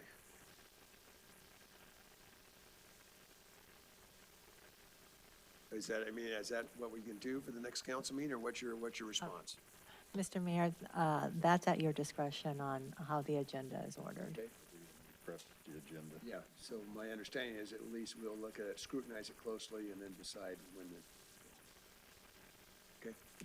Thank you so much, Rodney. Appreciate it. I think we're way, and I'm way past my fault on the public hearings, so if it's okay with, since the mayor's staff is close to me, they can tell me tomorrow that they're upset with me for putting them off until after the public hearings, but here we go. And I know I talked to the city attorney a little bit about this first one. It's a continuation, and I'll read it here in just a minute, from April 20th. Of course, I was not involved at all with that, so I may have you, sir, once I read it, then also explain what kind of expectation is for the applicant and so on. So, all right, I'll put my glasses on so I can see it. Okay, first public hearing is annexation and zoning to RS4 and RS6, single-family residential, and BC community business zoning districts at 0 North Franklin with corresponding road and canal right-of-way, potential development agreement, and subdivision preliminary plat for Highline Estates subdivisions. For Asamendi Holdings LLC, original concept was 355 single-family detached dwelling units, 33 common lots, and 1 commercial lot on approximately 93.75 acres and right-of-way. And this is, I repeat, was continued from April 20th of 26. So our applicants here, come on up, sir, and give us your name and address, please. Thank you, Mayor.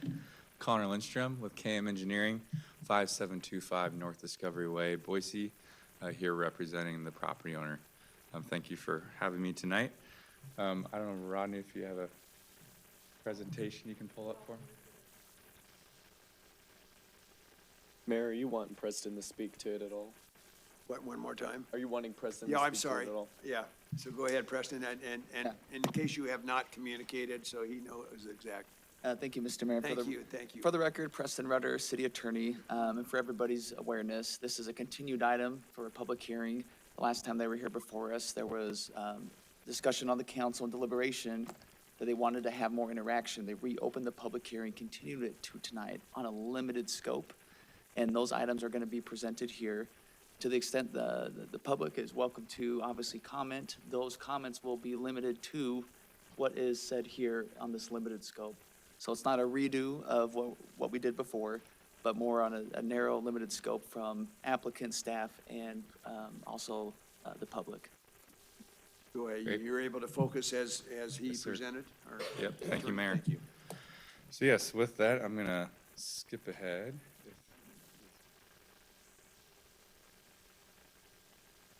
I pointed at you. Oh, there we go.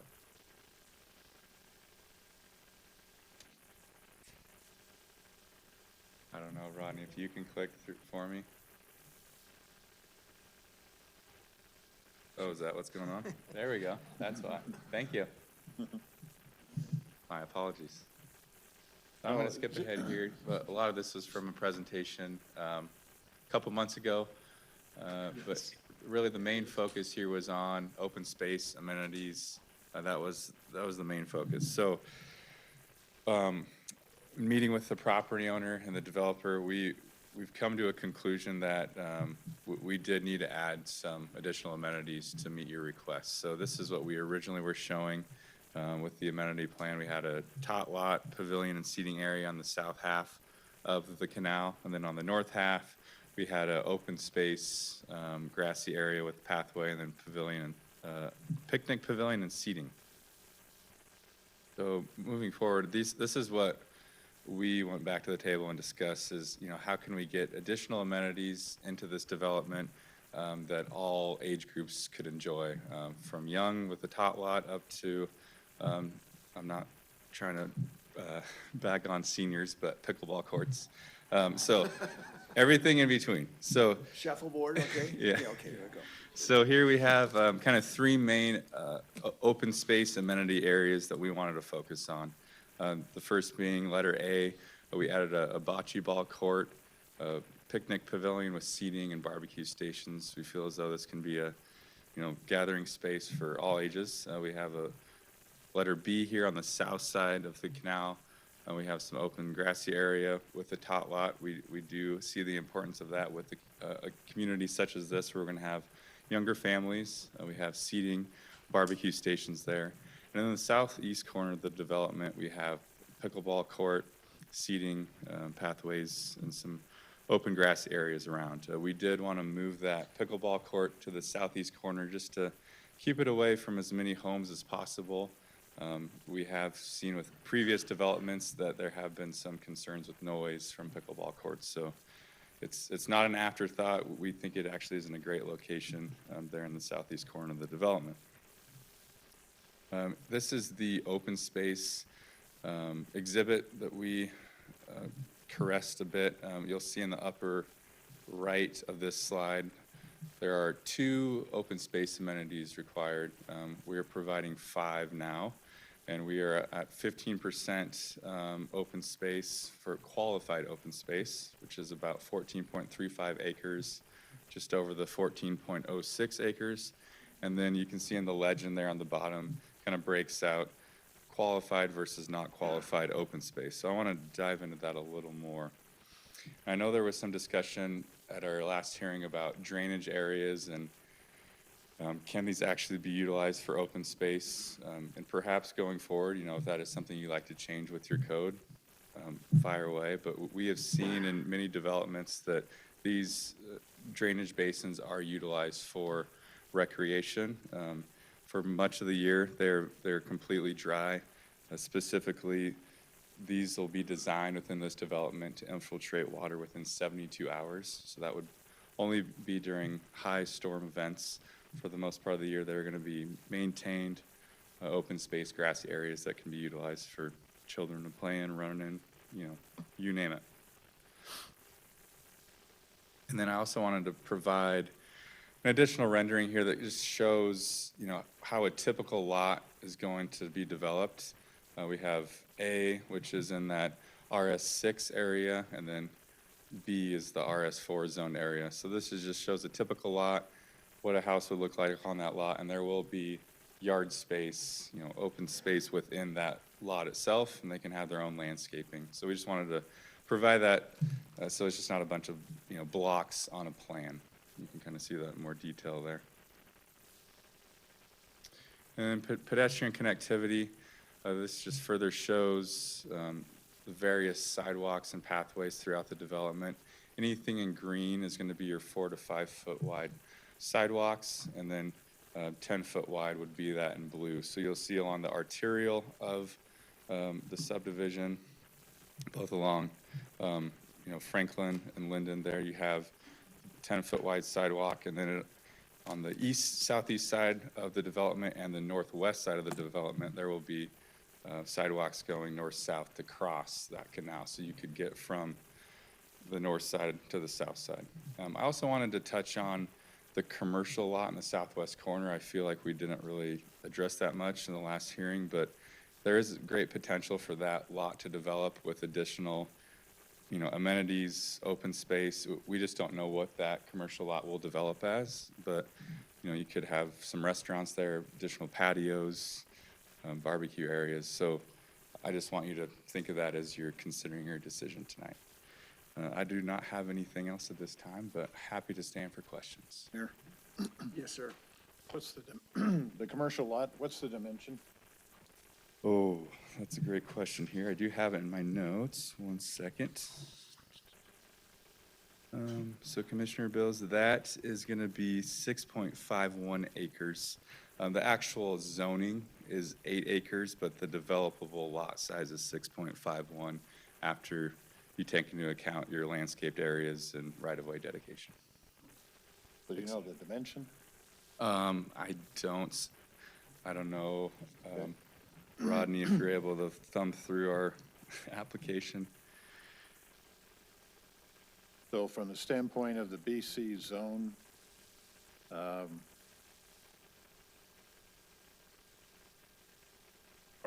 we within reason to restrict some uses in the BC, or is it automatic anything BC is going to be available?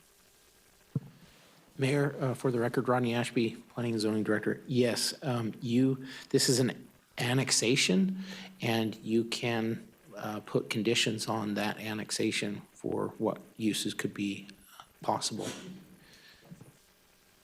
I mean, we talked about it in a couple other hearings where we, we were going down through the list, and that's an awkward time, but it seems like these neighborhood centers, 6 acres is a larger, it's more possibility of being a larger development or multiple buildings.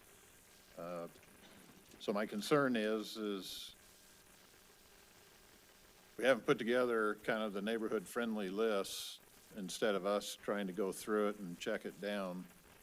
So I guess if we go forward on this, somehow I'd like to have the condition that we're going to see what the proposed uses are that are going to be put there.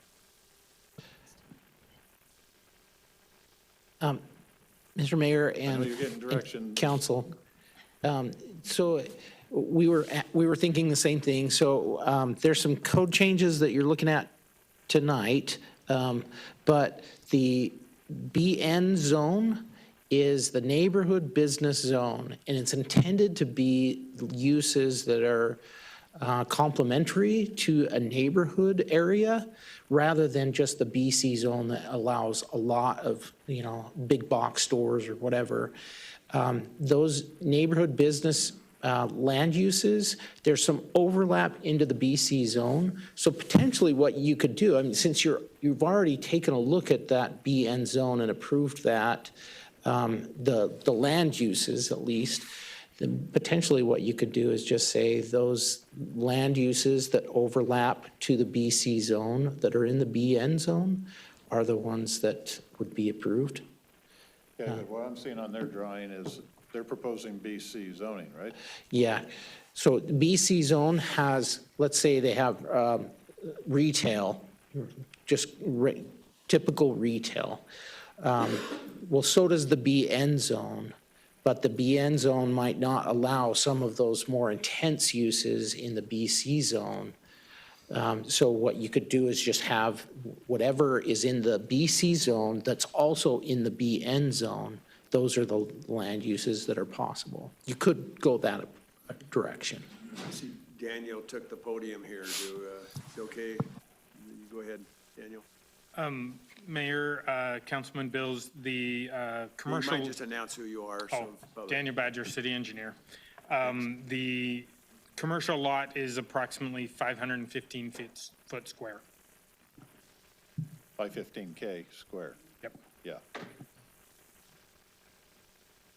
No, I mean, so, because what we got in our packet, we're not seeing dimensions. But that's why I was guesstimating, this is more than just the short strip mall. This has potential for either a larger retailer with some smaller shops beside it, or depends on how the development goes forward. My concern is from prior discussions that council has been limiting some of the uses that under a more larger commercial project would just come under the BC, and they're proposing BC, and I'm seeing a neighborhood center that's going to be next to 300 home sites, along with the other home sites proposed already around this intersection. So I'm just trying to, we say yes, and yet we don't know one day what goes in, and then we scratch our head and wonder, or the neighbors say, and obviously the marketplace, but I think the marketplace should have the opportunity, knowing what's approved or not, and depends on how the project's marketed, so. I would absolutely agree, and I would agree with Rodney that, the neighborhood business zoning uses, restrict a number of those that you would likely find more objectionable. And we've done that in the past where we've restricted the uses within that BC area to only those allowable within the BN zoning. And I don't recall our last hearing for certain if we asked for a list to come back when they came back or not. We may not have on this one, so I don't. You didn't. Mayor? Yes. So would staff prefer that on a motion, we specifically say this might be approved BC, but with the approved uses of BN? Would you like that as part of the motion, or do we have to go through and scratch each one that we want to scratch today? Because I got my list. Well, why wouldn't we just change the zoning to BN? So, Mr. Mayor, and council, so because they have requested the BC zoning, we're kind of stuck in that application. We've said that for a while now, that we would like to see developments come in with the BN, requesting BN instead of BC. And I think that this is a good discussion that we can take back to these developers and say, hey, our council agrees that we need to see the BN zone. But since we're stuck in that position right now with a BC zone being applied for, we have to either restrict it, or you have to deny it and send it back to the drawing board and come back with the BN zone. And I'm assuming the developer's okay with us restricting some uses rather than an outright denial. Councilman Griffin, that is correct. Yep, we're willing to work with you. At the end of the day, BC zone was, we were just following the comp plan, I believe just south, in the southeast, or I'm sorry, the northeast corner of Franklin and Linden is BC zone. It's a similar kind of acreage lot there, so that's what we were following. But we are more than willing to work with you, and we understand if you need to restrict some uses, that is just fine with us. Yep. Just a couple hookah lounges, that's all. Thank you. So question mark is, Mayor and Preston, can we put something on there that before it goes all the way through, the applicants actually stated what uses are going to be used in the BC versus us going down the long list and saying what we don't want? Here's what the applicant's actually planning on, or are we better to table again and ask for that to get clarified? Mr. Mayor, I would recommend while you're here, if you want to have the dialogue, take advantage of that time. Either way is an option for you. They're both legal. If you want to take advantage of the setting, you can do so. And if I may, Mayor, Councilman Griffin, you had a question about, can you just state the BN zone? Sure, in the spirit of efficiency, you can just state all uses in BN are there. If you want to knock a few off, maybe highlight those just to save time. Thank you. Okay. So follow-up, if I may, Preston, so as far as an applicant at this point in time, Yeah. can he just say, we're not going to do anything that would not be outside the BN zone, even though it's a BC type of request? Mr. Mayor, the applicant can do so. The best way to probably record that would be in the development agreement that we have as part of this. And that would be stated into the record. And at that time, when it comes before you as a new business item, you'll be able to review that and confirm that it is just BN uses. Okay, any further questions for the applicant? Jada, Great, thanks for thank your you. time. Rodney, So- go ahead, I'm sorry. I apologize. Clarification. I believe it showed, I need the clarification if a pathway is being built along the 10 mile or the 15 mile, I guess it is. Yeah, Councilman Bills, that is correct. On the I mean, you got a south, Highline Canal and you also got a drain. yep, there's a few, yeah, it's very wide. So on the south side of the 15-mile creek, there is a proposed pathway along there. That is correct.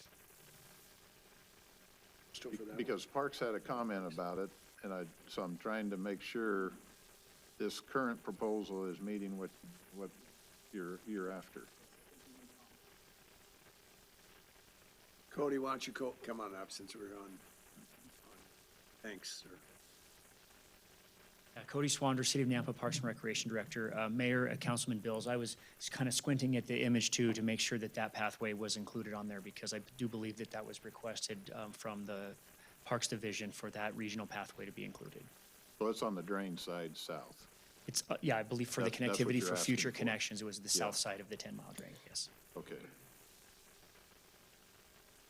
Thank you. Yes, that has been provided on our pedestrian connectivity map here on the south side of the canal. There will be a pathway. That is correct. Okay, any other questions, or? I'm just trying to follow up all the issues that we had. Yeah, I understand. A Yeah. couple of months ago. and Yep. Time Making sure that we're handling it and don't have a misunderstanding. understood. Thank you, Council. Thank Okay, you. and this will be the staff report from Rodney, please. Thank you, Mr. Mayor and City Council. Rodney Ashby, Planning and Zoning Director, again. I've said that enough times. And I also am a pickleball player, so I don't know if I'm senior now. I guess I am. Welcome, welcome. I play too, so we got the wide swath. Good, You're good. fine. Okay, so you've seen the application. I'm not going to spend too much time on here, but I do want to highlight the history here. So January 27th, went to the Planning and Zoning Commission. They recommended approval. Then on April 20th, City Council discussed it. You opened the public hearing, you closed the public hearing, then you opened it again in order for them to come back with to address the concerns that you had discussed. So what are those concerns? I'm going to list them up here on the screen if I can get this to work. There we go. So the first one was the need for a centralized common area in the development south of the Highline Canal and 15 Mile Creek. There was some discussion regarding converting Block 6, Lot 16 and 17 to common area. Number two was the amenities provided were primarily the minimum required of tot lots, which do not address the needs of most people. That was expressed by one city council member. Concerns expressed over the lack of truly usable amenities. Number three, utilizing drainage basins for qualified open space does not get at the intention of creating a space people will use for recreation. And then number four, the placement of some of the qualified open space near the irrigation properties and roadways makes that common space less likely to be utilized for recreation. I think the comment was a ball could go over the fence and go into the canal or into the road or whatever. Number five, many homes have been approved but not yet built in the area, which will add impact to roadways and schools. Council requested staff provide the number of homes approved but not yet built within a 1 mile radius of the project. That was from Councilwoman Jane Gila. And I'm going to show you that in just a second. There was some discussion about development being approved and reducing farmland in this area. So Councilwoman Jane Gila asked for the 1 mile situation. There are 12 subdivisions approved within 1 mile of this project. Some of these have existed for many years and have been built out. Of all the approved subdivisions, there are 970 lots that have yet to be issued a building permit within 1 mile of the proposed project, but have been approved through a platting process. So that's the radius that we did from the parcel, the 1 mile distance, and then you can see the number 970 down at the bottom there.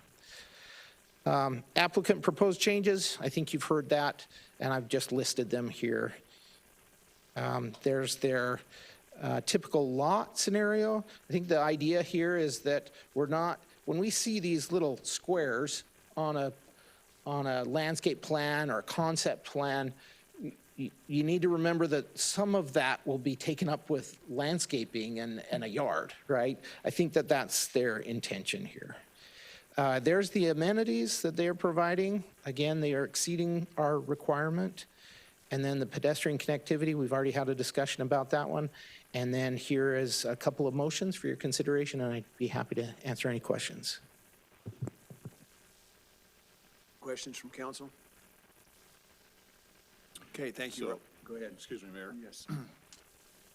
One more clarification. So in making the motion, if we say RS4, RS6, and be in, or do we have that latitude? Or do we have to stay with BC and restricted to be in? That's correct. The latter. The latter is correct. Is the correct approach, yeah. Okay. Thank you. And we do have a list, Christy showed me a list of one that you recently did that for, that listed some of the concerning land uses. We could bring that up if you would like when we get to maybe the motion, but I can do it either way. Mr. Mayor, I'd advise that we put that in the record, have it shown for that motion, if that's the desire of the council to limit it to BN uses. There's even a BN use that I would like to strike too, so either way, we're gonna have to strike something. So we could copy basically what we did on the other project. Yeah, okay. Thank you. Okay, thanks, Rodney. So we're time for public testimony. Anyone signed up, Madam Clerk? Mr. Mayor, there is not. Okay, so there's no one signed up. Is there anyone that's interested? Okay, let me see how many folks are interested in speaking. Okay, we have 3. Okay.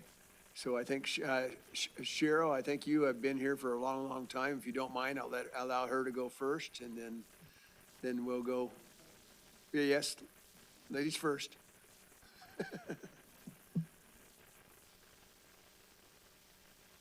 And you're speaking in favor or against this proposal? Against, Okay, yes. 3 minutes, and just tell us as you know who you are and where you live. Okay. Good evening, Mayor Bruner and council. I'm Cheryl Higley at 12441 South Abbott Downing Way.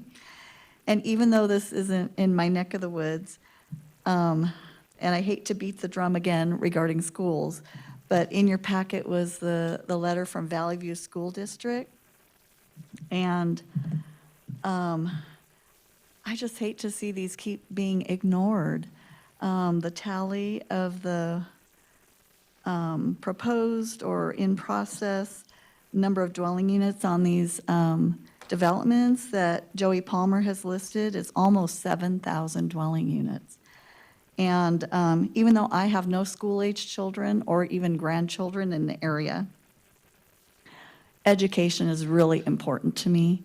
We homeschooled our kids all the way through. I gave up my career in order to do that. And so you might think, well, I'm opposed to public schools. I'm not. To the contrary, I think they're Mayor. very important. I am sorry to interrupt.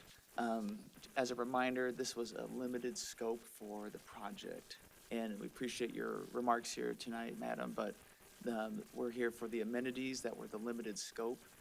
This was a topic that was adequately covered or at the first hearing, and so we do need to keep the comments to what the applicant. Just the amenities, is that what I'm hearing? Yeah, that limited scope that the applicant was allowed to come back for. So is that, are you comprehending what our legal counsel I is am. saying? I Okay. didn't realize that. I thought the public hearing was reopened in general. As stated earlier, this was just on a limited scope. We wanted to make sure that all were aware. So keep those comments, if you could, madam, to those amenities, and that will stay within the confines of this hearing.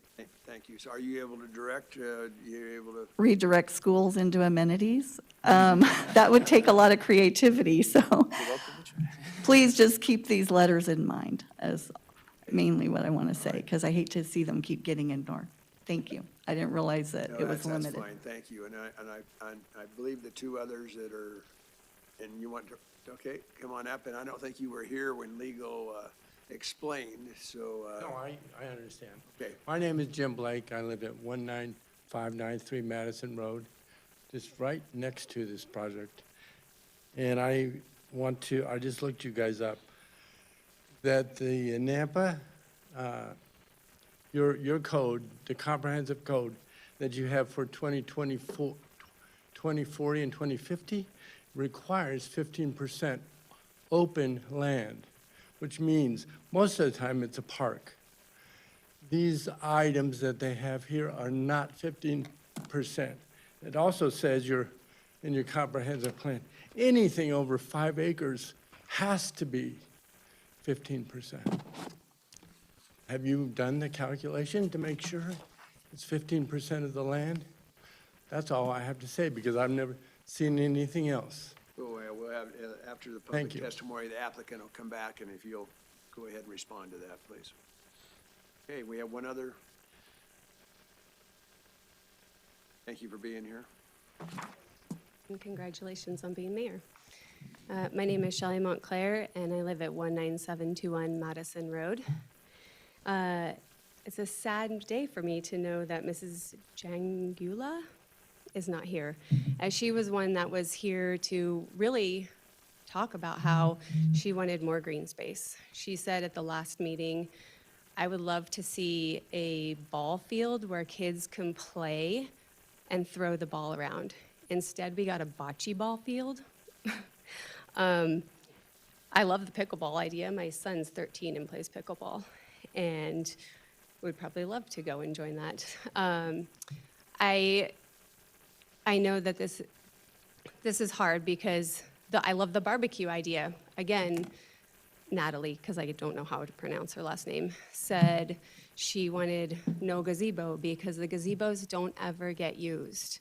She wanted a ballpark, and she also said maybe a little bit less dense because an open field would be more used and more utilized.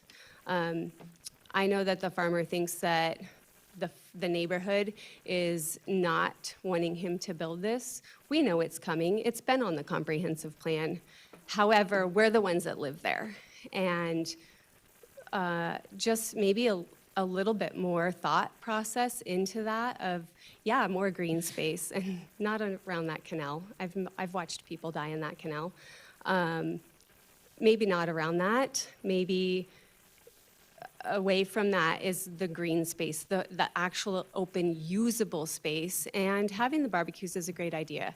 I'm not sure about that bocce ball. It looks to me like they just squeezed a little tiny area in instead of really thinking about opening the space up and maybe making it just a tiny bit less dense, knowing that area and what we all have spoke about on April 20th and before that, just because there's a lot to think about. We live there, and I'm not saying don't build and don't sell your property. I'm saying let's be reasonable and think about the people that do live there and what everyone could really enjoy. So thank you. Thank you for. Okay, I think, anyone else as far as wanting to speak regarding this proposal? Okay, if not, the applicant may come back up, please, and answer any questions or any other comments you'd like to make. Thank you, Mayor and Council. Move this up a little bit.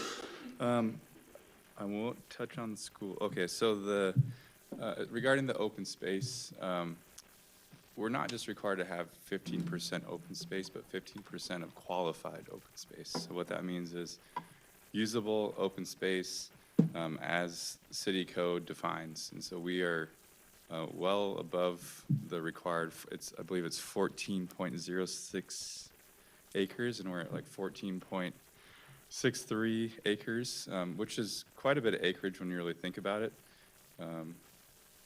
Given the site here, I think Ronnie's pulling up. Thanks, Ronnie.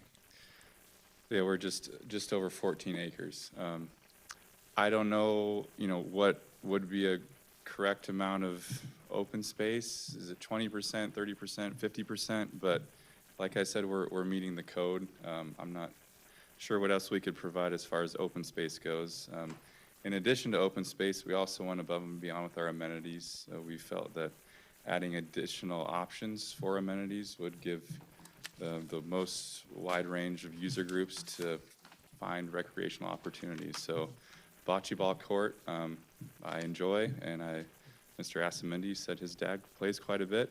Pickleball, we know how popular that is. And then I'm not sure if Ms. Blake has been, or no, I don't quite remember her name, but if she's been out in the city of Nampa or city of Caldwell, but many pavilions that I see, picnic pavilions, are being used by folks. I've also used them many times. So I like to think that the pavilion will get used, and we have a couple of them, as will barbecue areas.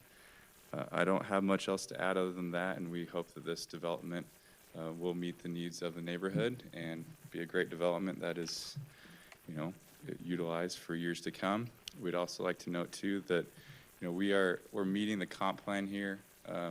The zoning designation and density requirements, we could actually be quite a bit denser, but we're keeping it within that RS6, RS4 zoning density requirements. So I think that's all I have to add.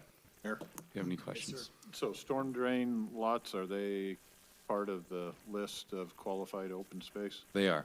Yes, Okay. sir. How much of that? We're thinking on the same wavelength here. How much of that, percentage-wise? I'm not sure I have that number off the top of my head, Ballpark. Councilman Bills or Griffin, but if you look at the breakdown there on this table, we have that open space data. So we have our total acreage of qualified open space required is 14.06 acres. We're providing the 4.35 acres, 15%. And then if you go down to the bottom, we have the legend that shows common lot, qualified open space, and not qualified open space. So the qualified open space are those areas for drainage that are too skinny to be utilized. You know, you can see them there, especially on the north side of the development. Yeah, some of those areas there that are in yellow, they're just not usable areas other than maybe your dog going to the bathroom. There are requirements for drainage areas to be counted as qualified open space. They have to have a specific width or length to them, and I don't know if staff has that number, but we are meeting those requirements for the qualified open space. But as far as the calculation goes, what's drainage and what's not, I don't think I have that off the top of my head. I'd be lying to you with a number. But it would be defined in our preliminary plat application. We have preliminary drainage and grading plans that have been provided in that packet. Thank you. Other questions? Okay, thanks. Great, thank you. I think it's time then to have a motion to close public hearing. So moved. Second. Favor say aye. Aye. Opposed? Okay. All right, so council discussion. Mayor Bruno, I have several questions. If I could get Daniel or, For Daniel? I think Daniel, maybe Crystal, but I just need a clarification here. And I have a follow-up, so. Daniel, when you have a residential project coinciding with a business that we don't know what kind of business it would be, is there a difference in water flow, and would it be a different in water flow from our resources that they have to connect to? Is that a fiscal impact would hurt or would depend on what we can give? I know that's a loud question, but. Mayor, Councilman Rodriguez, when we review these these preliminary plats, and they have commercial areas, we put in those demands on both the pressure irrigation system and the domestic system when we do those models. And so when we modeled this development, that was accounted for, and the analysis showed that we have adequate facilities to serve both pressurized irrigation and domestic for this development as proposed. Okay, so there wouldn't be any fiscal impact on the city of Nampa that they would have to connect with us. How far is? No, they would pay their standard connection fees, and that covers the costs to the city to provide the services, and then they would pay the applicable rates based on, their usage. I see, okay. Thank you. I have no more. Any other questions or discussion? Mayor? Yes, Councilman.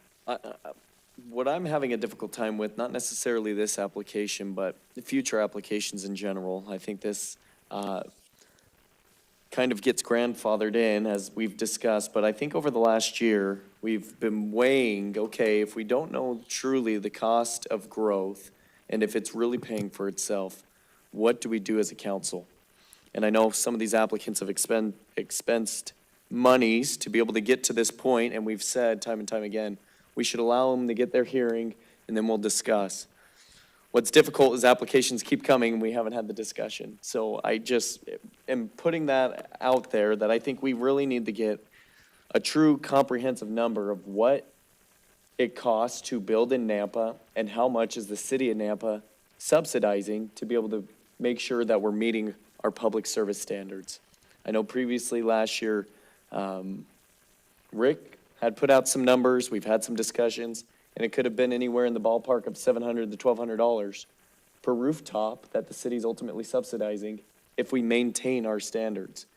And so we could say, well, it is paying for itself, Councilman. It could be, but then we're risking public safety, because ultimately we'll meet the bottom line.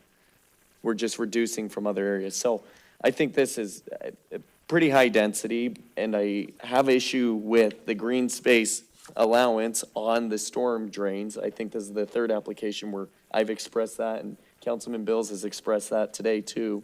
I know they're not flooding often, but they do flood at times. So is it truly usable if it is hindered at days and times when it ends up happening?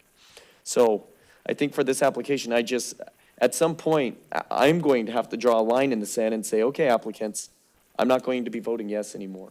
Because I think we need to have this conversation and legitimately talk about what is the cost to build in Nampa? Where are we going to build in Nampa? If we have a $600 million deferred maintenance bill coming due, are we focusing on North Nampa to try and help offset the costs of Main Nampa?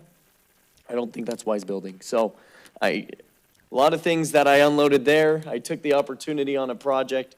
Thank you for coming back with some changes.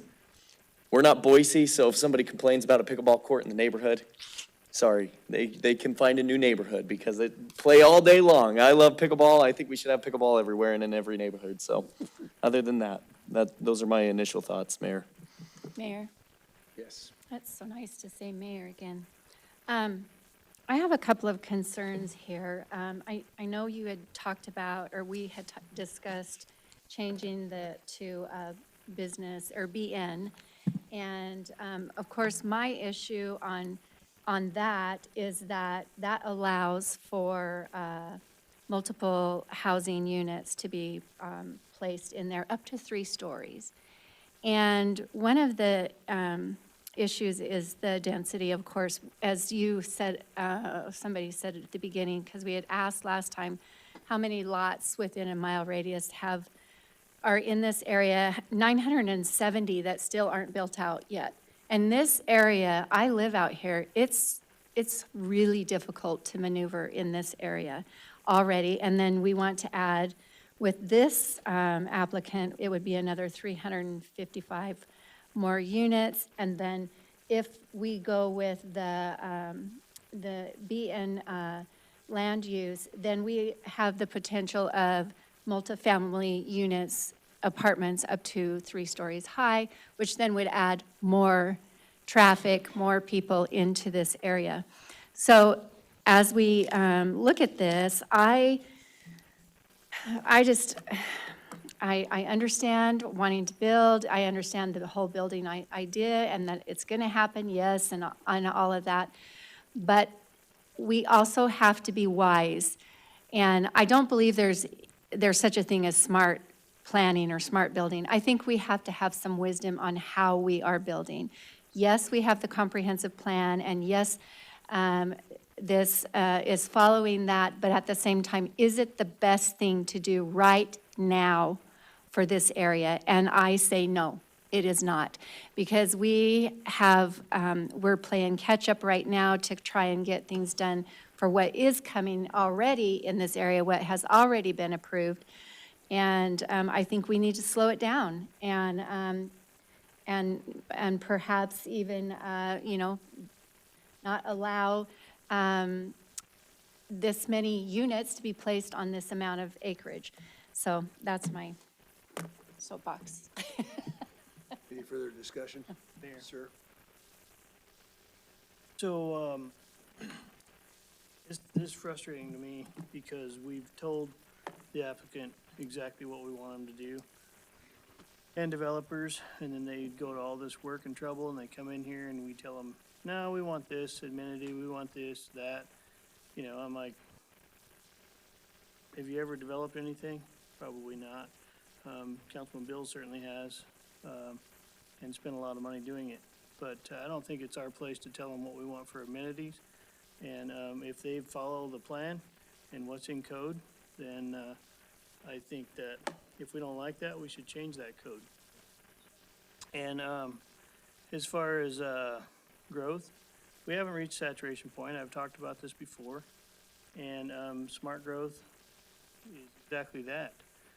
By increasing the density, we are protecting farm ground. And so we don't have sprawl. So this does that as well. And affordable housing, it's a catchphrase, but by building more homes, we get to a saturation point and we get affordable housing for our kids and grandkids and whoever else to be able to afford. Development's not gonna happen overnight. This is looking down the road and improving down the road. And we had done a lot of studies with Doug. He's not here to defend himself, but after, when Rick was still the county clerk, on growth, paying for growth, and then we did see that with sales tax added in, it does pay for growth. And that tax base that you're creating ultimately is something that we're striving for as far as growth goes. If 389 ever gets repealed, goes away, whatever, then that growth will be there and that tax base will be there, and that's important. And I appreciate what the gentleman said that owns the farm about not being able to farm this piece. It gets harder and harder, and they just get squeezed out. And I can appreciate Ms. Higley's viewpoint on some of the things she said, but at the same time, I have a trouble with that too, because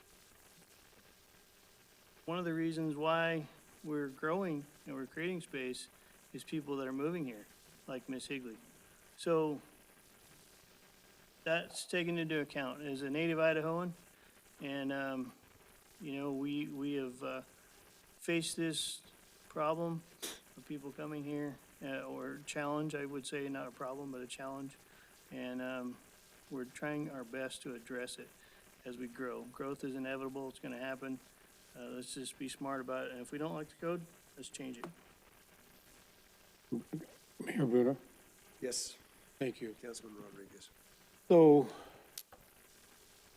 when there is growth and the tax that we received from growth, 45 million, 46 million, and it's about 2 million a year that we receive from growth, that's not growth paying for itself.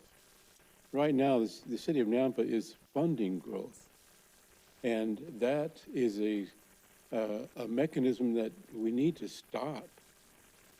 Regarding the school children, regarding Valley View School District, that is a real issue here, folks.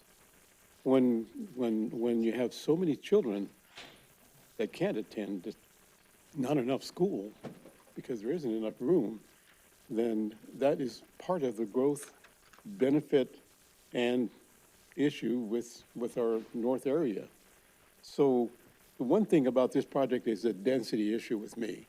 RS7, RS6, and then now we have RS4, plus with a business amenity. And I think that is a good thing with the business amenity, but when you have the huge amount of growth expansion on North Nampa, the maintaining that growth and direction that we have is to slow it down. Match the density, match the zoning of the other acreage, other subdivisions, and that's where we have an ability to stack up with our police and fire and our amenities of water and demand for our services. I think this is a good plan. However, it's timing at this point. It's timing whether we change this or not. So, there you go. Sir? Mayor, a couple of things for council to keep in mind and consider, please, is the marketplace determines timing, and councils should not consider timing. We're not the purveyor of the marketplace. I've experienced and seen and personally been involved that if I had to wait in line before I could put in a project because somebody else wasn't building theirs out or hadn't started, I would be still waiting in line. There's ground that has been sitting for some time. So my point being is eagles fly, turkeys walk. Occasionally they fly when forced to. And again, I think if we're going to have ordinance that say, here's our allowances, then we need to make sure what's being before us is what the ordinances say. And if we have the ability to modify, we modify. But the plat meets our ordinance. We asked for clarification on common areas, and we extended the public hearing to give the applicant the ability to do that. The density issue met our ordinance. We were weighing in on the BC versus BN, or having it be a BN with still some modification on the corner, which is within our perusal. But to say that, well, we now don't want plats, if you're gonna do a de facto moratorium by not approving or something, then staff needs to know and the marketplace needs to be informed, because we're collecting fees and we're taking applications. And it's a misnomer to spend $100,000 to get to this point by people thinking, if I apply and put a plat application together that meets the ordinance and then get told, no, we don't want those anymore, that's a serious thing from my perspective. I think it's appropriate for us to comment and to look at a plat and say, well, we'd like to make sure that we're meeting the open space, or we want to make sure the open space is usable versus flooded storm ponds that are not usable. And having experienced both, but for us to be at this stage, and the reason that we came back to this stage was to get clarity on those open spaces in terms of approval, and now say we don't like this project, we don't want the project, I think is a misdirection. And if council is desiring to change our code or our application process, if we're thinking something totally different based on the comments I'm hearing tonight, then I think we have an ethical responsibility to notify the development community and the public at large to say, Nampa's going on hold. Or Nampa's changing its stuff, we're not taking any more applications, don't spend any more money. But right now, we haven't done that. And I feel we have an ethical responsibility to consider this, and does it meet our ordinance, and we have the ability to modify the BC within our ordinance, within this process, and limit. We've done that as a council, but I have a hard time with just a hard and fast no at this stage with this applicant based on what we asked them to go back and change and come back before us. So I'm speaking a little firm and tough, but if we're going to change our acceptance, or that we don't want to accept new plats and we're drawing a line, then we got to be upfront about it. That's the ethical thing to do. And council has to come to grips with actually making a decision of such. So I personally, if it's possible, I'd like to say I think the applicant's come back and has met our deal that we would go forward in the approval part. However, I think we need to include, Councilman Griffin, your limitations on the BN, or that the commercial is per the BN list on the city of Nampa, with the exceptions of what you've probably just listed there. Is that right? Mr. Mayor and council, this is just a previous project that got approved by city council, and you listed out the things that you didn't want allowed in that zone, in the Which we BC did zone. before. Thanks for bringing that up, Rodney. Mayor, if I could. Yes. And I would just like to restate and reiterate, I'm not going to necessarily hold Mr. Asamendi's project hostage tonight because of exactly what you're saying. I think we do owe an ethical duty to those that have put the applications in, the money forward to get to this point here. In the same breath, I would say, though, we might need to seriously consider having that discussion as a council, whether it be a workshop here or now, whenever, because I'm only one of 6. If we're going to propose potentially levying for funds for our public services and our infrastructure, we should also show the public that we're considering their tax dollars and the best use of their tax dollars by not going as far north as we possibly can. So that's for a later date. To stick to this, I remember that we talked about density as well. I think Councilwoman Jangula had mentioned the green space as well as potentially closer to RS6 rather than RS4, but that's not what's before us today. So I'll just focusing on that side of it. I'd like to add the hotel motel to that excluded list. Perfect, thank you. And those would all be CUPs. I don't necessarily want to outright denying that opportunity. If they want to go before another board and get a conditional use permit, we should allow them the opportunity to do it. We don't necessarily just need to outlaw vape shops. I'm just not going to be the one approving it. So add it to the conditional use permit, possibly route. I think there's a lot to unpack. This hearing just right now is where it's getting unpacked. We say we're going to have higher density to stop sprawl, but we keep approving project after project after project. How do we protect farmland when we keep approving sprawl? So, once again, you're hearing most of it tonight. I'm ready for a motion likely to just end this, but we seriously need to have a discussion about future projects coming forward. And so clarification, excuse me, Mayor. On that list, I believe Councilwoman Skog raised apartments is available under the BN? Yes. Is that, have we it confirmed lists, that? up to 3 stories on my list of the BN, anyway, that I have. Is that correct? So, Mayor and Councilwoman Skog, because this is in the residential mixed-use designation on the comp plan, it is required to have a certain amount of commercial uses. Okay.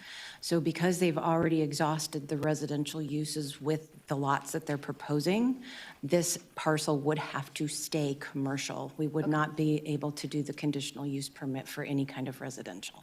Okay, thank you for that clarification. You're Because welcome. it does list it in my notebook of uses, so, thank you. And off the subject to a certain extent, but for those that are here and anyone that listening, at least as far as my direction, and I think I can't speak for Clay, our chief of staff, but I think that a workshop is merited, and that so we can be totally transparent as far as on these issues and the cost to the taxpayer, and for the developers, then to be able to know where they stand.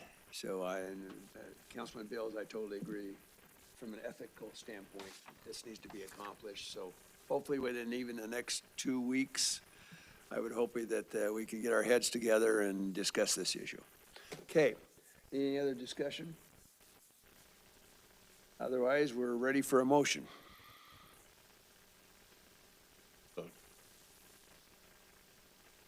Go back one slide.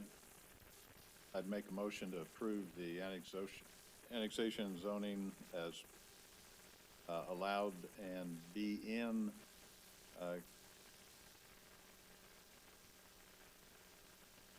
business neighborhood, subject to similar list and added items of Councilman Griffin in terms of restriction. I would just state the motion, approve the project as stated on the screen with the limiting of these certain zones, and we can just list them out. I think saying BN takes away from the applicant filing for BC. Let me step back. You want to make the motion? I will, on this one. I move to approve the project as stated on the screen with the additional development agreement listing the prohibited uses as presented on the screen, but I'll read them out as well. Alcohol sales establishment, drug paraphernalia, store head / shop, homeless shelter, hookah lounge and bar, mobile home, manufactured home, and RV sales, motels / hotels. One of them has hotels listed, so I'm going to put both of those together. Tobacco shop, to vape shop, and tattoo parlor. And in addition to? In addition to. I thought there was another use that you were. No, on the BN zoning, it allows for a vape shop or a tobacco shop. I was just saying, at a future date, we should remove BN, vape shop, from that one. these are all the excluded lists from BC that I would recommend. Second? Okay, we ready for any further discussion? Are we ready for roll call? So clarification, Kristen, are we in line with, what we're doing tonight is in line with what we said in April 16th and to this date? Mr. Mayor, Councilman Bills, that's my understanding. You've brought in that public hearing, all those comments and deliberation, the limited scope from tonight on the amenities, and tonight's deliberation, you've packaged it together for this motion. And I'll defer to planning and zoning if they say otherwise, but my understanding it matches it. I think we're good, yeah. So we've had a motion and a second. Madam Clerk, will you please call roll? Skog, No. Reynolds, Yes. Rodriguez, No. Bills, Yes. Griffin. Yes. 3 in favor, 2 opposed, motion carries. Hey, thank you. Thank you for your time. Mr. Mayor, I know we're going to discuss this during the workshop, but I would like to state, I'm not necessarily stating we should be anti-growth, anti-development. I think we should focus on infill rather than continuing sprawl, but that'll come out later, at a later date. All right, we're ready for our second public hearing. And I'm going to read some, Take a 10-minute. you want to take a 10-minute? Yeah. Okay. That'd be good. We don't have to take roll call on that, so we'll take a 10-minute.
Debbie's behind you. Don't step on her.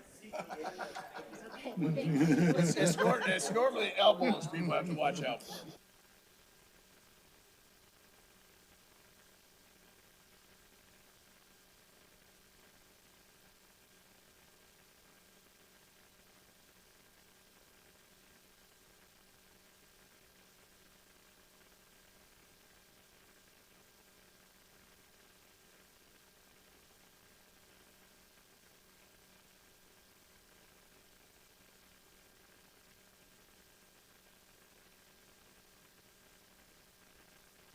Okay, we'll come back to in session, please.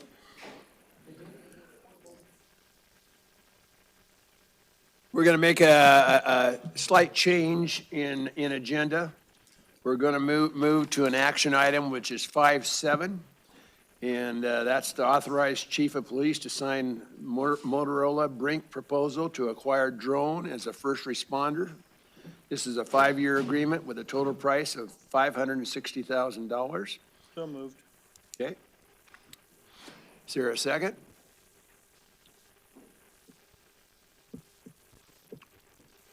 No second? So. You know what you're seconding? Okay. Of the drones, right? Okay, so I want to make sure you were on the right action item. It's right around the back there. Okay, I thought maybe you were just feeling yes, man. Okay, very good. All right, Madam Clerk, I guess is there any further discussion before we have roll call? Mr. Mayor, Okay, maybe Chris could explain about the dollars and where it's coming from? Just for clarification.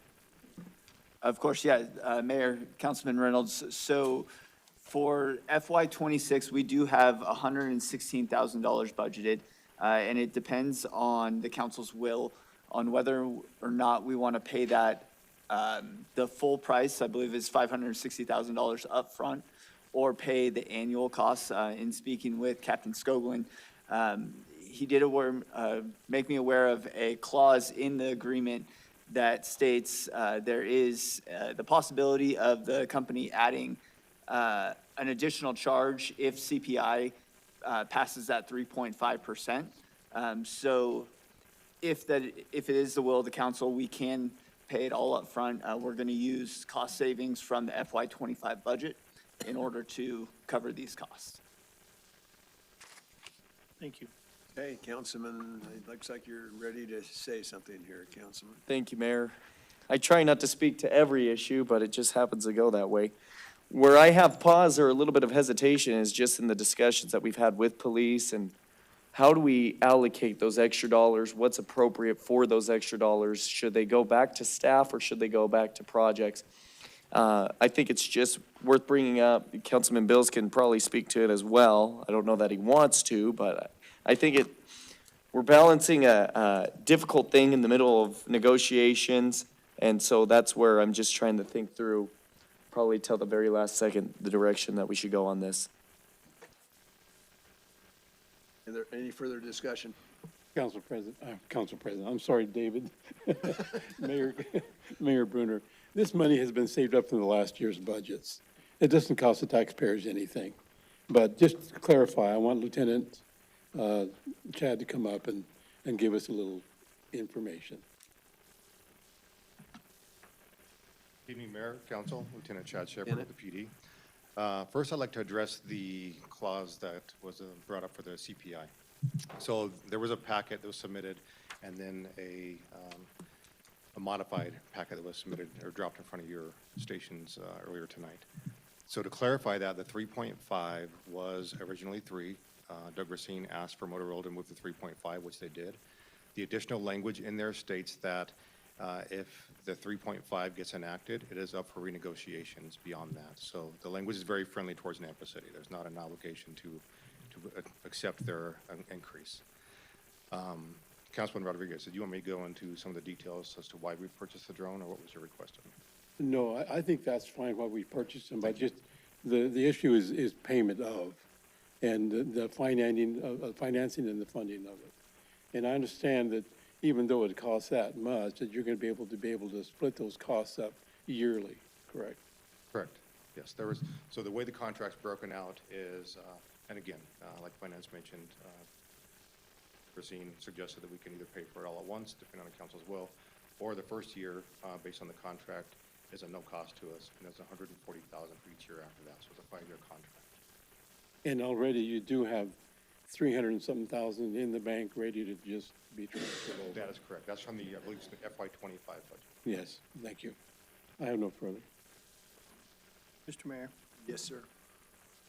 Lieutenant, can you talk about the, how important this is, where we're having trouble filling our empty positions and how this helps assist our officers, and also, with,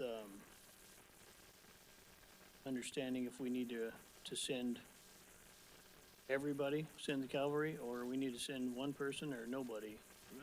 So the drones are a very valuable tool for us. Amongst the PD's goals for the city, one item is to reduce our response time to priority 1 calls. Our partnership with Brink, they have demonstrated a model for us that will take the response time from what is now just below 12 minutes in our priority 1 calls to roughly 3 minutes or below, depending if drone is the first responder on scene. That's a significant decrease in time for our service to the community. So if we're just looking at how much time it's taking cops to get to a scene, that's a very important factor. When you talk about resources, how many resources are we sending? This opens up a whole gamut of possibilities. I'll give you an example. The other night, we had a call come in that was titled as an aggravated assault based on the reporting party's information. A suspect in a parking lot used some sort of a weapon to threaten them. We ended up having to send 2 to 3 officers to figure this out. Turns out there was nobody in the parking lot. Deploying a drone in that situation to start gathering live information, is somebody actually in the parking lot? We would have seen that there was no suspect vehicle matching any description that was given to us. We would have seen that there was no victim vehicle there matching any description given to us, which means the officers that were dispatched could have been sent to a priority call that was actually pending or in progress. To go on the other side of that coin, if you want to talk about in-progress calls, for example, we can go back to Officer Huss's pursuit that ended in a canine death.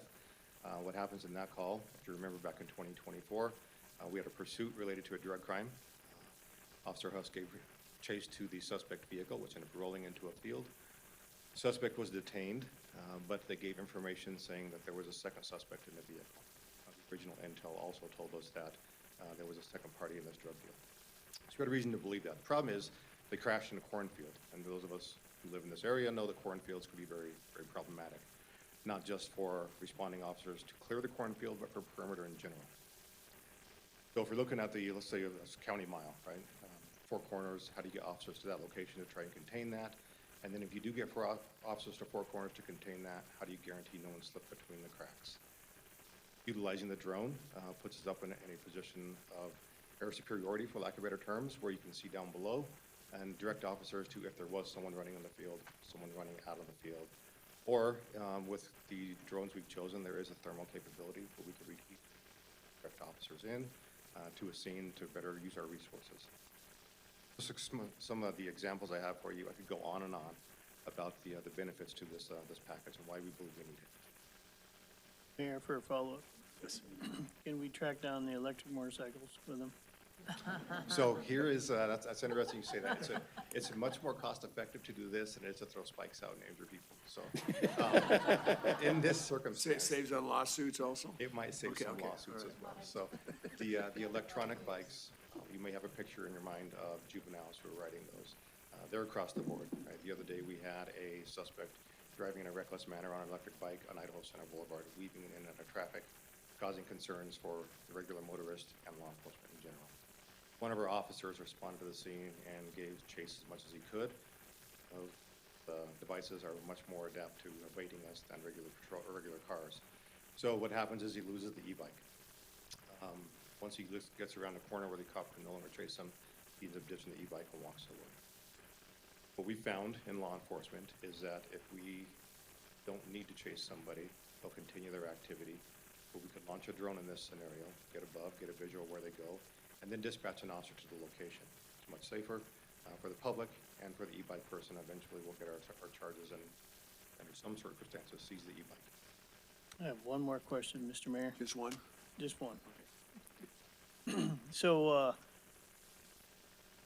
this would tie to the legal side of things. For like illegal fireworks, it's always been something that annoys me. But we have all these enclave areas, so we can't dispatch officers, and we don't have the resources, quite frankly. So if you had a complaint and you could send a drone out and you take a picture of that person sending out mortars in the air, would that be admissible in court of law? I'm going to go on a limb here and say that's going to be a very far reach for us. The reason I say that is the drone technology doesn't have any sort of facial recognition. Deploying these drones are for prior to responses. Fireworks, while they're annoying, not a prior to response for us. We use these items to further our trust with the public, to engage with the public, and to serve them. Ordinance would solve that problem. I'll work on it for you, sir. If you start dispatching these for fireworks, I'm gonna vote no right now, I because don't, no, sir. we didn't make it 250 years not to light off some fireworks. I think our fire district can go ahead. Yeah. Mayor Bruner, I just have one more question. And this for Chris. Chris, I understand when I spoke with Doug Racine, he said that this money could not be used for any other purpose but this, which negates sending it to personnel. Mayor, Councilman Rodriguez, that is correct. This is it's a one-time cost, and that's what we have allocated the money for. Thank you. Chris, Mayor, if I could, can you confirm that 100%? Because one of the arguments that got brought up in police negotiations is this is salary savings that ultimately should have gone to hiring of a police officer, but because we did not hire, we had a surplus, and because we had a surplus, it rolled over this year, and we can now use that as one-time savings. What was the original intent of these dollars? We have labeled them, sorry, just to clarify, Chris Boaz, Capital and Grants Manager, filling in for Doug Racine, CFO. We have labeled them our FY25 budget savings. I believe in doing that, we haven't named whether they're salary or one-time dollars, but we have chosen to give police the ability to use these funds for a one-time purchase of the drones. And for the following 2 years, it's just going to be a expenditure that we're committing to, whether it be for salaries or not, we're committing these dollars specifically for this. And I'm not saying I'm against, I think the drones are a great program. I think it was very much raised in a hot moment in our discussion with our officers. So something that I've been gung-ho for the whole time, it gave me pause. Chris was in that room, Councilman Bills was in that room, and Captain Skoglund was in that room. It caught me off guard pretty heavily that we might have some officers crying a foul that rather than that going to police, it's going to drones. So that's just why I bring it up, not necessarily that I don't support it, unless you start dispatching them on the 4th of July, but that's a whole different issue for later. Not for those sort of calls. Mr. Mayor? Yes. I have a question for legal. Preston, so on page 660 in our packet, let me pull that up, is a 5-year agreement. And what I'm concerned about was if we don't do a lump sum, that we would obligate future councils to this $140,000 a year. And I don't think we can obligate future councils to that. So can you give me some clarification on that? Mr. Mayor and Councilman Reynolds, I'd be happy to do so. I just want to pull up what you're looking at. This should have a non-appropriations clause in it. And what that means is it allows us legally to do kind of a year-to-year basis, not binding future councils. And, yeah. And so if the agreement has that language, I'm happy to drill that down. These tend to be pretty verbose and long. I'd have to chase that down, but we should have some non-appropriation language in there to guard against that legal concern, binding future councils. Thank you for that clarification. Council President? Yes.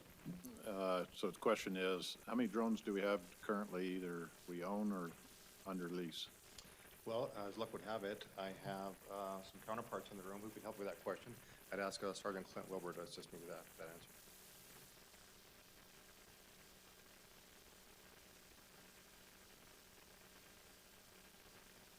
Mayor, Councilman Bills, so currently, the drones that are similar to what we are looking at with the DFR program, we have one. We have one drone. So How many drones total do we have? we have that one, and then we have 2 drones that we use for interior. So interior searches on search warrants, situations that we would put an officer, we refrain from putting an officer in, so we put a drone in first for officer safety reasons. And what's our life of those 3 units? We've had the 2 interior drones for quite a bit of time, working with Brink, the company that we're going through. They have an excellent program. It's a refresh. Anytime we crash and destroy the drones, which happens, they send us new ones. The other drone, the one drone that we have that goes up in the air, is built by another company called Skydio. They've sent us replacements as well when we've crashed that one. However, you know, it's a lot of that is at the leisure of that particular company. And with us not having a long-term contract type program, like a DFR program with Skydio, once that one's crashed, it's going to be done. However, with this system, you crash them, they send you a replacement immediately. If I could, Councilman Bills, just to add to that, to be specific, that drones aren't all-encompassing. They don't do the same thing for every type of drone. As Sergeant Wilbur mentioned, a couple of those are interior drones, which we use during search warrants after we do our activation and enter a house. A drone can enter to clear rooms that we can't get to, but they would not be sufficient out in elements that the drones we're talking about today could handle as a patrol as a first responder. The one that he mentioned from Skydio is a patrol-led drone, which is a part of this package as well, that is able to launch, which Lieutenant Childers mentioned on the e-bike pursuit. But this specific package does not equate to some of the drones we currently have. So from the standpoint of, but you still gotta have an operator, you gotta have a doghouse or something that's where it's being stored? Correct. So these 2 items would be stored. One would be at the Harvard Rec Center, and the other one would be at the Boys and Girls Club. I've contacted both facility CEOs, for lack of better terms, and they're aware of this conversation. Both are very amenable to it. So these locations that they would be housed at will give us 88% coverage of the city once we start launching them. And so is the cost of the doghouse and all of that included in what we're looking at? Yes, sir. The entire package costs $560,000 for all the items that would go with this patrol DFR. So it's 2 drones for 560 or 1 drone for 560? It's 3. It's actually 3. So you'd have one at the Harvard Rec Center, and you'd have one at the Boys and Girls Club. Those are physical stations. The 3rd drone in this package is a patrol-led drone, which, much like Sergeant Wilbur mentioned, as far as having a Skydio drone in the back of a patrol vehicle, is where the 3rd drone would actually be stored. I have a question and kind of follow up to Councilman Bills here. So you have trained operators that handle all these drones, even if they're needed simultaneously? We do. 24/7? So we currently have, and I would ask Sergeant Wilbur to give me a number here, how many pilots we actually have. But in addition to the package, Brink also trains the current pilots to their standard of how to use these drones and any other certifications they need to fly them. Clint, do you want to give us an answer on how many pilots we have? So currently, we have 9 Part 107 certified drone pilots. It's a Okay. certification that we go through. It's a long training course, very involved, and I've got at least one other that. If you have a 2 a.m. Situation on a Monday night, or a Monday morning, then you would have somebody that, right there, you would have to call somebody in. Correct. That's the way it's designed. And that's the advantage of a drone as first responder program, is that anybody with access to a computer can launch the drone. Mayor Bruner. It's been a minute. We've been here before, haven't we? Mayor Bruner, so the design of this, the drone as a first responder, it wouldn't be a situation where we're calling anybody in because we're looking for calls that happen like that, which means someone has to be on the ground. I think that you're going to find amongst our larger budget request for FY27 is an increase in staffing for a real-time crime center to aid in this function, and many more items that need to happen in the real-time crime center. So we do have 9 currently certified, and we're looking to bolster those numbers. Okay, I believe if there's no further discussion, we have a motion and a second. So are we looking down? Okay, let's go ahead and do roll call, please, Madam Clerk. Gog, Yes. Bills, Yes. Griffin, Yes. Rodriguez. Yes. Reynolds. Yes. All in favor, motion carries. Thanks, gentlemen, for being here. I'm sorry about, if I would have known, I would have had you a little earlier on the docket, but, so where is your company out of? Okay, very good. Feel free to move to Nampa, Idaho.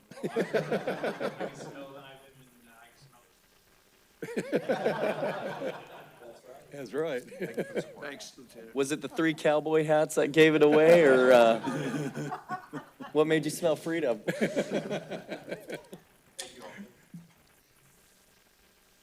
All right, here we go. So now we're back to staff on public hearings. And let me move to the right page might help. Okay. 6-2. Yeah, 6-2. I finally got there on page 7 of 9. Okay, this is an action item, and I believe Christy Watkins, and we're not going to have her repeat a lot of things, but I guess I need to, whatever's in bold print here, I need to speak of. So this is Nampa City Ordinance Text Amendments for Title 5, Chapter 2, Title 9, Chapter 6, Title 10, Chapter 1, Chapter 2, Chapter 3, Chapter 11, Chapter 12, Chapter 14, Chapter 15, Chapter 16, Chapter 19, Chapter 22, Chapter 23, Chapter 24, Chapter 25, Chapter 26, Chapter 27, Chapter 31, Chapter 33, Chapter 34 for the city of Nampa. Is that all I need to say? Okay. Very good. Yes. Thank you, Mayor and Council. My name is Christy Watkins. I'm the Principal Planner for the City of Nampa. As stated, the action before you this evening is approval of a few code changes throughout our city code. This really was just grammatical and clarification changes, so if you have any questions, I'd be happy to answer those for you. Hopefully, you've read your staff report and know what you are looking for, or we're good to go. Mayor, I move to approve. Oh, it's a public hearing, I Yeah. apologize.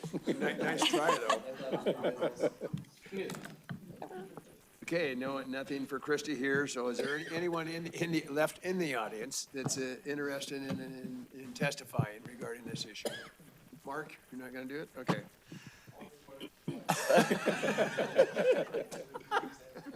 Tonight only. I was gonna say, he hasn't told me that. You don't want to talk about tree services. Okay, it says staff rebuttal or closing remarks. Do you want to rebut anything? No, thank you, Mayor. I'm good.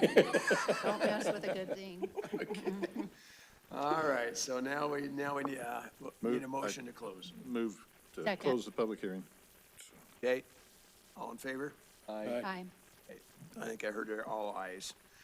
I make a motion to approve the Nampa City Ordinance text amendments as provided for on the screen and in our packet. Second. Okay, roll call, please. God, Yes. Reynolds, Yes.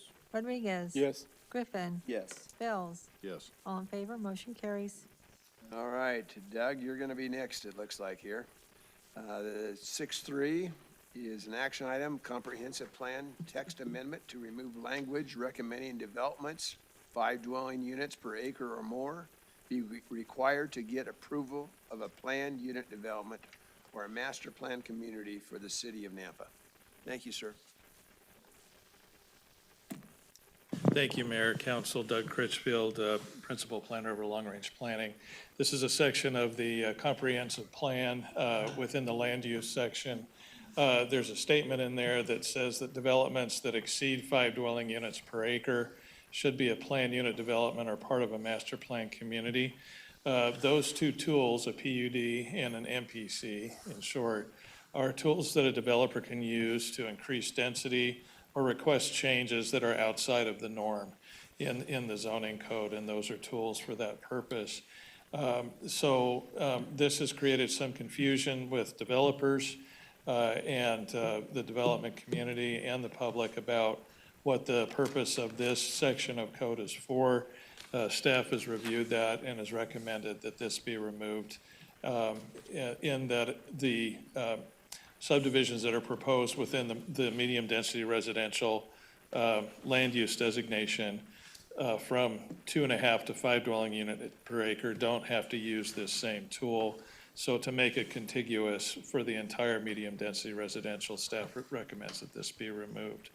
If there is a desire for the council to hear developments or to see a plat that is over 5 dwelling units per acre, then there needs to be some other mechanism or tool in place for that to be a requirement going forward. This language in the code doesn't necessarily require that. So we just wanted to remove that, and if necessary, then get a recommendation from council that we could bring back later if you would like to add something that would require developments over 5 dwelling units per acre to come to the council to review the plat. We're giving you the analysis. And the regulatory framework is in Idaho Code 67, 6508, and 6509 to make these changes to the comprehensive plan. And this is the motion before you this evening. I'd be glad to take any questions. Question, Mayor? Yes. So Doug, clarification, it was several years ago when the city began hearing or holding workshops and asking development to pursue and do master plan communities, and it seemed like that was moving along pretty well. Is this removing that issue, or is this just some code clarification issue? Yeah, thank you, Mayor Brunner and Councilmember Bills. It's just a clarification issue. Master plan communities are still a tool that's available. We're still seeing them come in. It gives an opportunity for a developer and the council to review a concept for a fairly large area to see different land uses within that area and how they all work together. That's the purpose of a master plan community. A planned unit development is a similar type of tool on a smaller scale generally. But the master plan community does have to come in front of the council, but a PUD does not necessarily have to come in front of the council, especially if it's not tied to an annexation. So that we're just clarifying that in the code. Good, thank you. Okay, any other questions for Doug? Okay, how many are interested in speaking in the public hearing tonight? Cheryl? It is now time. 3 minutes, and then you get to tell who you are and where you live again. Good evening, Mayor Brunner and council again. I'm Cheryl Higley at 12441 South Abbott Downing Way here in Nampa. And respectfully, I would like to see the language in question remain in the comp plan, and here's why. Number one, because of the context. It's important to note that what comes immediately before the language that's proposed to be removed, here's what it says. Compatibility with existing development is an important consideration when designing subdivisions in this land use designation. Next is the language. Developments that exceed 5 dwelling units per acre should be a planned unit development or part of a master plan community. Based on this context, it appears that the limitation of 5 dwelling units per acre was included in the medium-density residential portion of the comp plan to help new developments be more compatible in density with existing neighborhoods than if up to 8 dwelling units per acre were allowed. The second reason is because of the reality. From my observations, my personal observations, the gross density for large development applications that are in medium-density residential are either a PUD, an MPC, or are already less than 5 dwelling units per acre. Examples are subdivisions like Clear Creek at 3.64, Lakeview at 2.73, Adara at 4.08, Deer Flat Ranch at 0.72, Swainson's Hawk Arbor at 3.70, to name a few. Therefore, removal of the language seems that it would mostly affect the smaller infill projects, where compatibility with existing neighbors is very sensitive and especially important, such as Shadow Creek at 1408 Lake Lowell, where recently the council cautiously approved the application to annex and zone the property as RS4, but with the condition that there there were to be no more than 8 dwelling units on the 2-acre parcel, which resulted in a gross density of 4 dwelling units per acre. The application for Jennifer Reynolds at 2102 Midland is another example where the council limited the gross density to 5 dwelling units per acre. If the comp plan is to reflect to developers the expectations for how the council and P&Z want the city to develop, then letting the language remain in the comp plan gives developers a better indication of what has historically been approved and is realistically projected to be approved in the future. Thank you for considering these points as you make your decision. I would respectfully ask that you allow the language to remain. Thank you. Thanks, Cheryl. Always impressed with your research. Okay, anyone else in the audience that's interested in speaking to this issue? All right, do we have, Doug, you want to go ahead and respond, please? Yeah, thank you, Mayor and Council. So when a development comes in front of the city council at any density, the council and has practiced this in the past. That's their option if they wish to reduce that density vis-a-vis some type of condition on the project. They certainly can do that. What we're arguing is that the PUD and the master plan community are tools that a developer can use. It's their option to use those tools, but it's not necessarily a requirement. What a PUD, for example, will give them is the option to increase the density by 20%. Or a master plan community, if it's approved, can also increase the density by 20%. So we're asking that that be removed as an option for this type of density coming in, and that the council evaluate it at the density that's claimed for a medium density residential type of development. Council, any questions for Doug?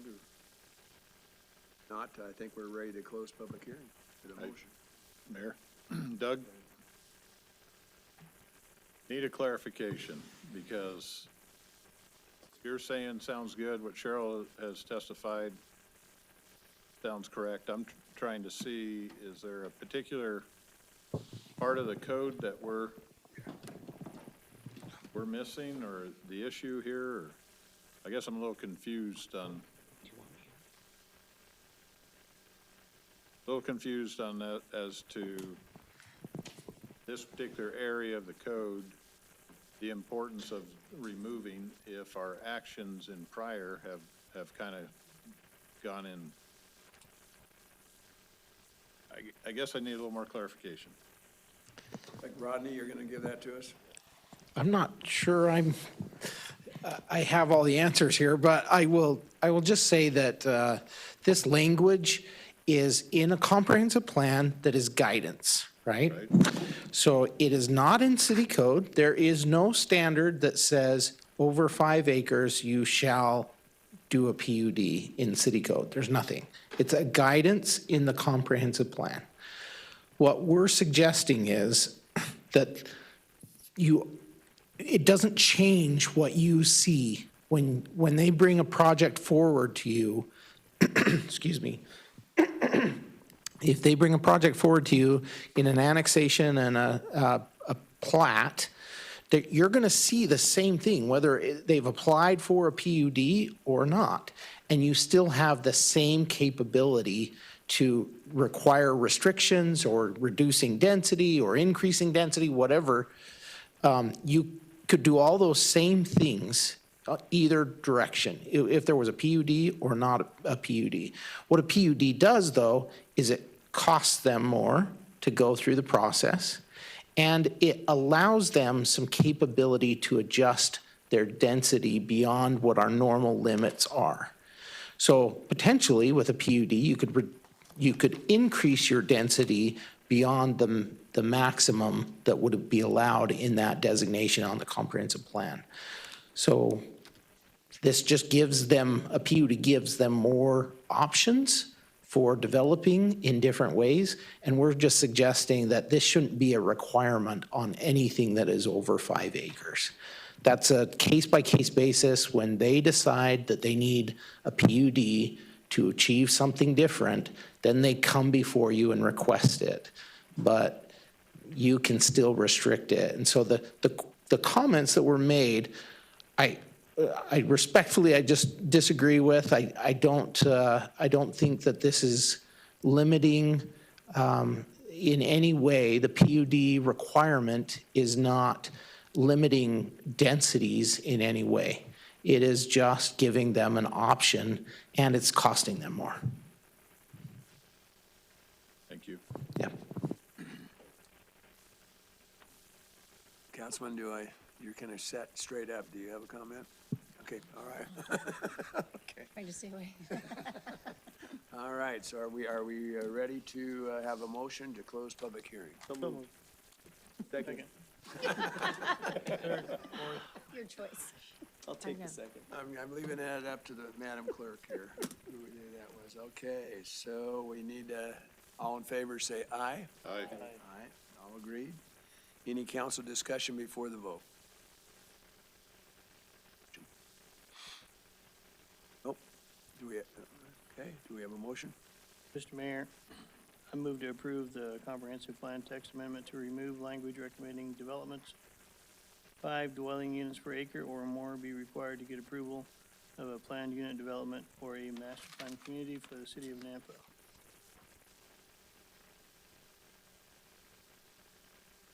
Second. Okay, we have a motion and a second. Roll call, please. Gog. No. Rodriguez. No. Griffin. Yes. Bills. Yes.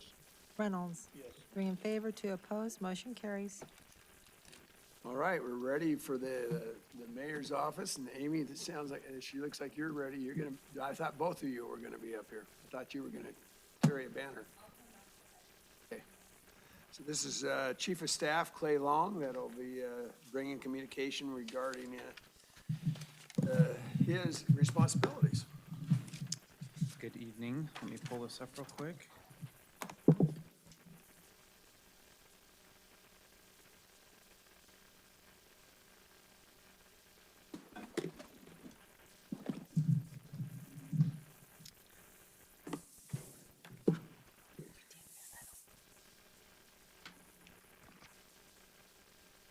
All right, for the record, Clay Long, Chief of Staff.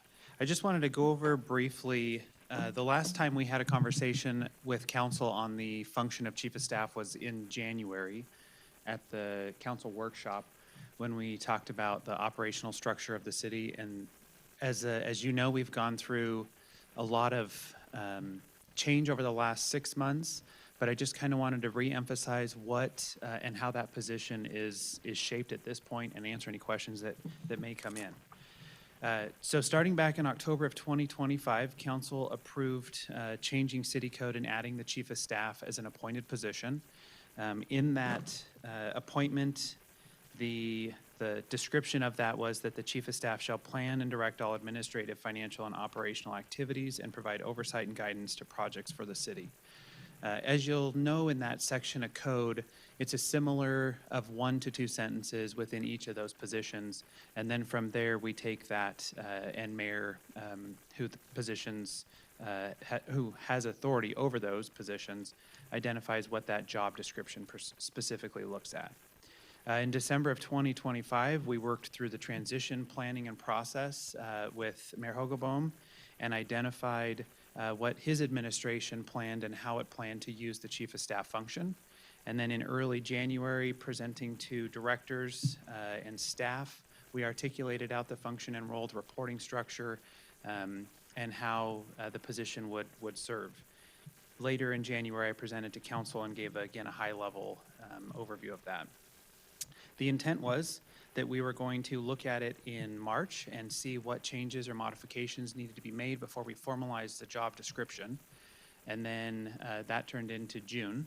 And so I did have an opportunity last week to sit down with, at that time, Mayor Point, to kind of go over that, as well as Council President Bills, and identify here's where things were and how they've been operating to solidify it for me personally, so that I have a clear understanding and expectation of what's expected of me. From a high level, There's really kind of two specific areas, well, three. There's strategic advising to both mayor and council, looking at directing the day-to-day, implementing the policy or code or administration that both council or mayor identify, provide updates, ensure that anything that does need changed, we come to council for when appropriate. And then on the operational side and leadership, focusing on ensuring that the organization's running well, provide support to make sure that we're meeting our needs to our customers, internal and external, working on and with our workforce development team, directors and supervisors, the hiring for personnel. Obviously, any of those that are appointed still come from the mayor as a recommendation to council for their approval, for council's approval. And then supervision and annual performance evaluations for identified staff, senior leadership as well as staff. The other areas that I think are important is just, again, I mentioned it, but that implementation piece, when council adopts policy, obviously that's typically handled through the department that it's relevant to, but ensuring that happens, it gets carried out. And then also if there's any type of facilitation that needs to take place, if there's other folks that are impacted that are more of a cross-department, if you will.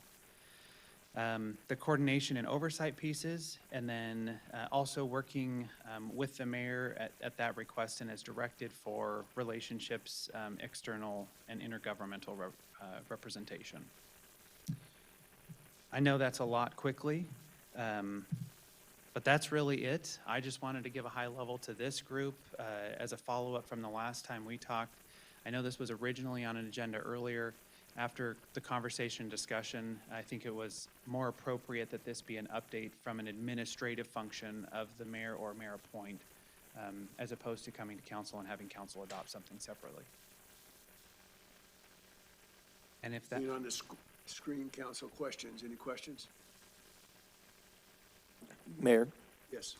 Just one clarification, and this is one of the questions I had sent to Preston originally when we had gotten the original draft, just on one word, agent. I understand that you would be an agent, frankly, representing the city in most capacities. On major contractual agreements, is the chief of staff authorized to sign any agreement of that magnitude that may, how do I word this? May have some political blowback that we might want the mayor to have to sign ultimately, so we have a stopgap in between major contractual obligations that could be controversial from you and maybe over to more of a elected official's perspective. Mayor and councilman, so when the city or council agrees to sign something, in that action item, it always says who council is authorizing to sign that. So like tonight, you noticed with the drones, it was the chief of police. You'll notice other department titles or positions where it could be the mayor in some situations, other times it's a department director. So it would be left up to action item that council approves. So no matter what, ultimately, council has to appropriate and approve those dollars, and at the end of the day, it's who we assign to have the signature. Thank you. Mayor Brunner? Yes. Yeah, the only thing I have, not for you, Clay, but for legal. Isn't there a statute that says that appointed officials shall report to the mayor? Mr. Mayor, may I address that? Idaho Code 5602 is the starting point for all this. That is, designates the mayor as the chief administrative officer for the city. So that's the starting point. How a mayor wants to be assisted in that is up to the mayor. I That's see. an Okay. administrative executive function. Some may do a part-time chief of staff, full-time chief of staff, chief city administrator, even adopting a city manager form of government maybe. There's not necessarily a code that requires it. There's a procedure, this is an appointed position, and so there is guidance about how that is appointed and removed, just like any appointed official, but nothing that specific. Okay, follow up, sir. Good question. Okay, also,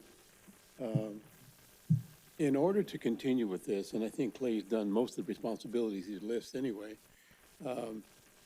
would it be out of order if I was to, let's say, go to Twin Falls or Coeur d'Alene and talk to those people and investigate how good it's working or how it's not working?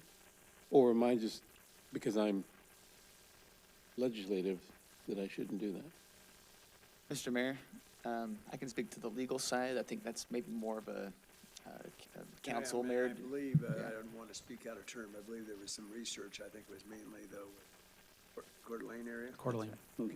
Yeah. Yeah, Go ahead, yeah. Please speak. Yeah, I just want to, just kind of, Councilman Rodriguez, whether it's in or out of order, if it's from a legal standpoint, not per se, but from a duties, roles, and how you want to address those, that's probably a good conversation between the, mayor as the executive branch and as the legislative body, how you want to go about that.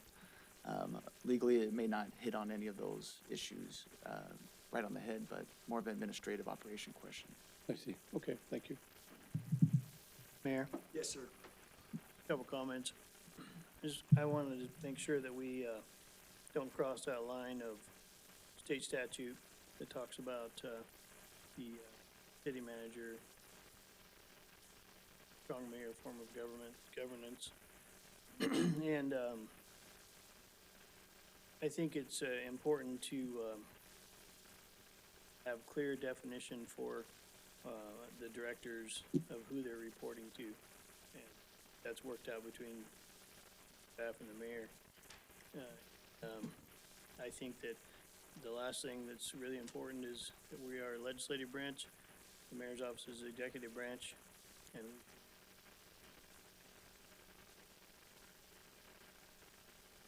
other than budget and policy. Maybe just a comment. So when we met with directors in January, what we shared with them is that they would report through the chief of staff. So that's the reporting structure, that information. And there's a lot of, nuances to that too. Obviously, if the mayor has requested information or has initiated something, that's a natural backflow.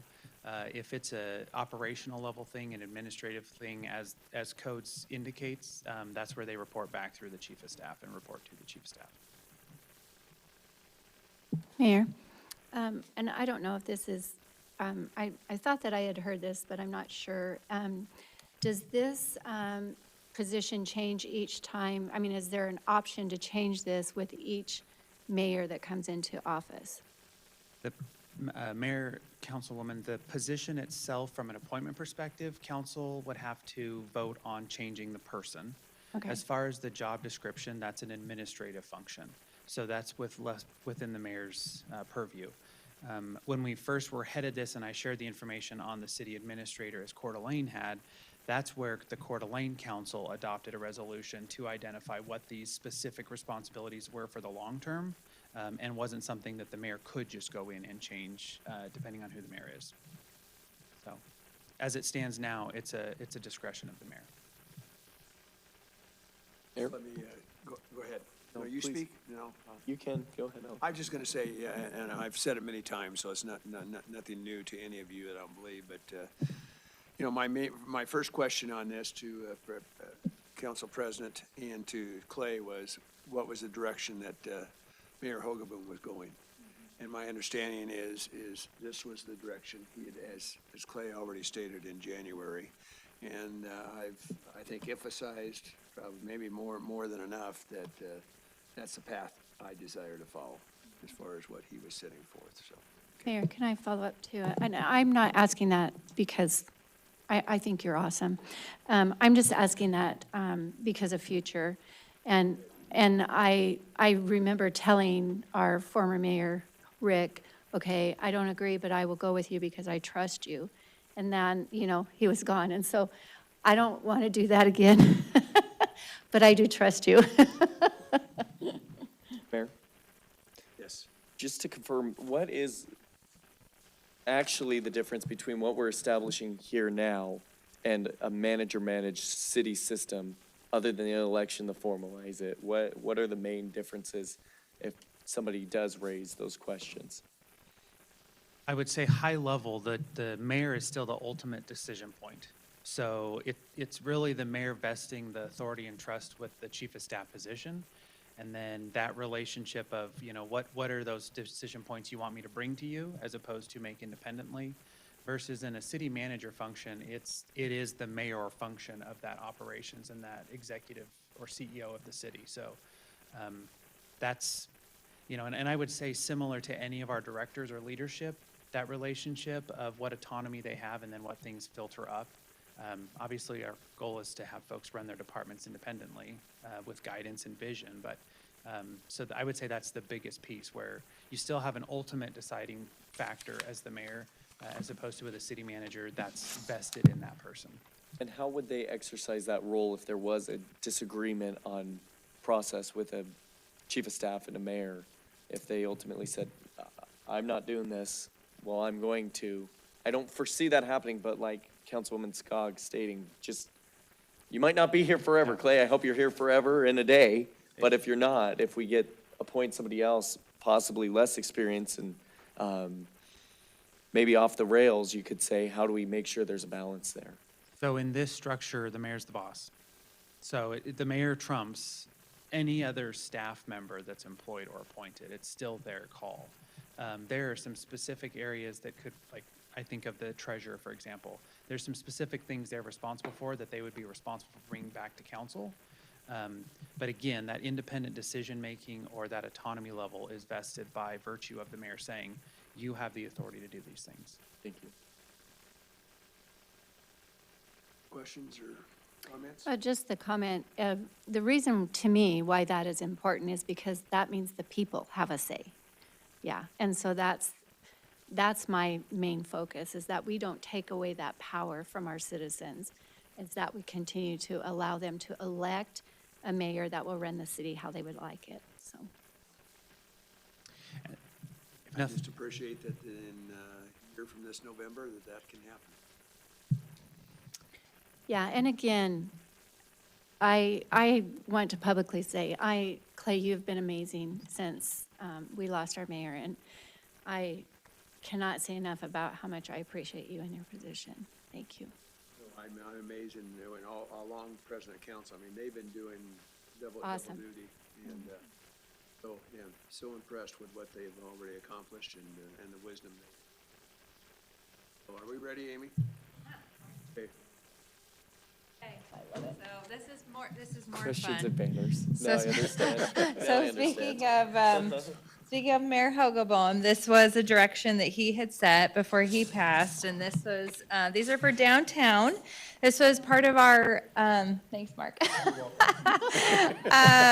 We applied for a grant through, this is the States America 250, so these were paid for with that.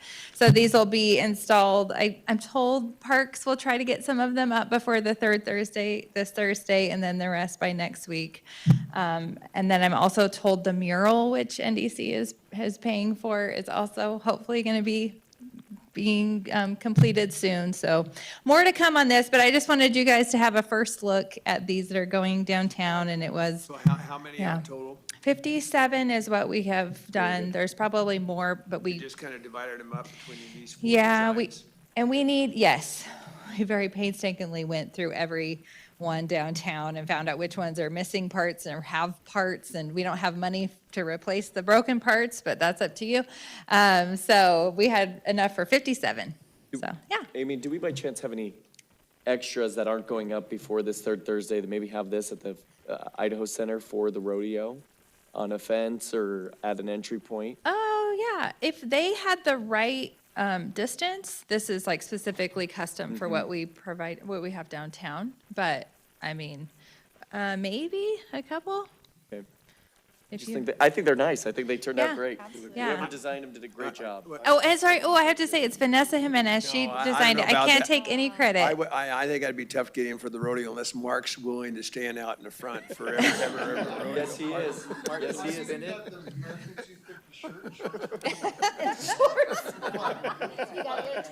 Just make sure you wear clothes, Mark. Okay. Thank you. Oh, my God. So Vanessa from our office did these. I just have to give her credit. She did amazing. Very nice. Thanks. Okay, Tom, I'm sure you are willing to wait even longer, right? Now, here we go. Action item 5.1, authorize mayor to sign resolution requesting a ballot measure to implement a local option registration fee in Canyon County, Idaho per Idaho Code. Should have my glasses on. whatever that sign is, 40-827, okay? Second. Okay, What item are we on? we're on action, action item one, as far as the option, as far as implementing the registration increase in fee that the other 13 counties or 12 counties are considering also. Excellent. So we have a motion and a second. Any further discussion? Okay, let's have roll call. Skog. Yes. Bills. Yes. Griffin. Yes. Rodriguez. Yes. Reynolds. Yes. All in favor, motion carries. Thank you. Thanks, Tom, for waiting for that. All right, action item 5.2 is authorize IT department, and Butch has been here for a while too, to pay the annual subscription fee for Tyler InterGov planning and licensing software in the amount of $283,239.27, approved in the F-26 budget. Second. Comment? Comment?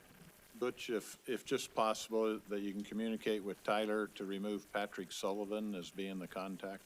That's what's showing up on the invoice. Yes, we can certainly do that, yes.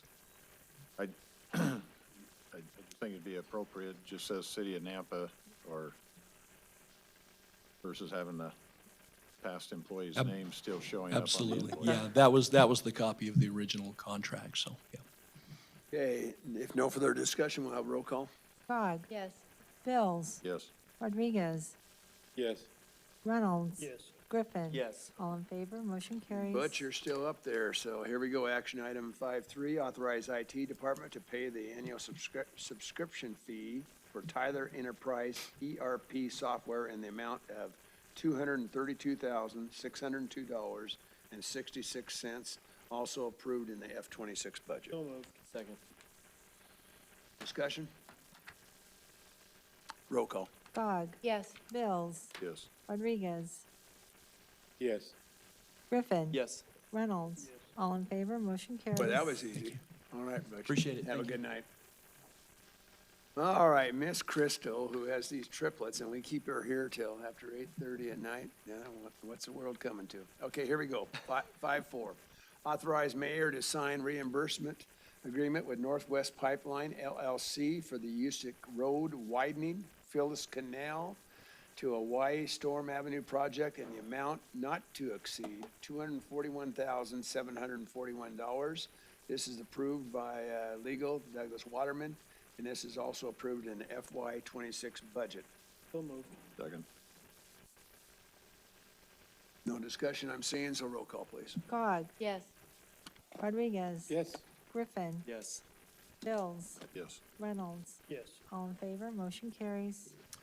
All right, John. 5.5, award bid and authorize mayor to sign contract with Abundant Water Wells, Inc. for construction of the Coyote Springs Domestic Well Project in the amount of $380,682, approved in the F-26 budget. So moved. Second. Mr. Mayor, Yes. I just need to disclose this is my neighborhood. I don't get any money for this, though. I just live here. Sounds like you're getting a new well. Okay. You get more water. Okay, well, I always, I guess, I always don't know. appreciate full disclosure. I live with a so- lawyer, so, okay. yeah. Okay, roll call. Skog. Yes. Rodriguez. Yes. Griffin. Yes. Reynolds. Bills. Yes. All in favor, motion carries.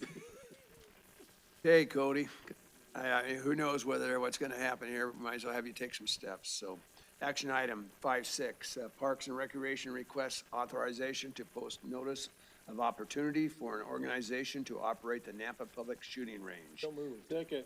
Mr. Mayor. Wow. So we have a motion, okay, Quick draw. discussion. So, my question is, and Chief Huff stepped out of the room, I see, but, We still have, Done.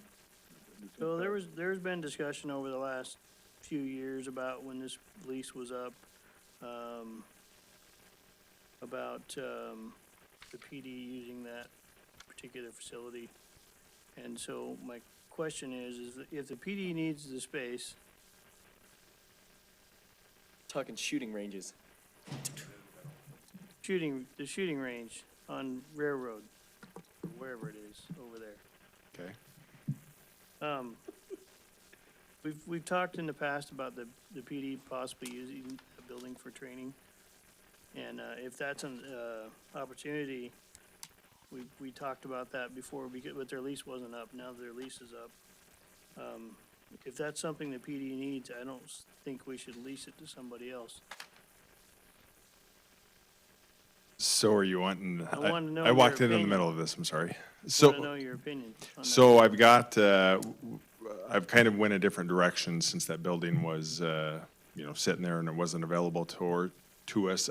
We've been looking with the Canyon County Sheriffs. They have a new shooting range they're doing just south of the landfill. They have 80 acres out there.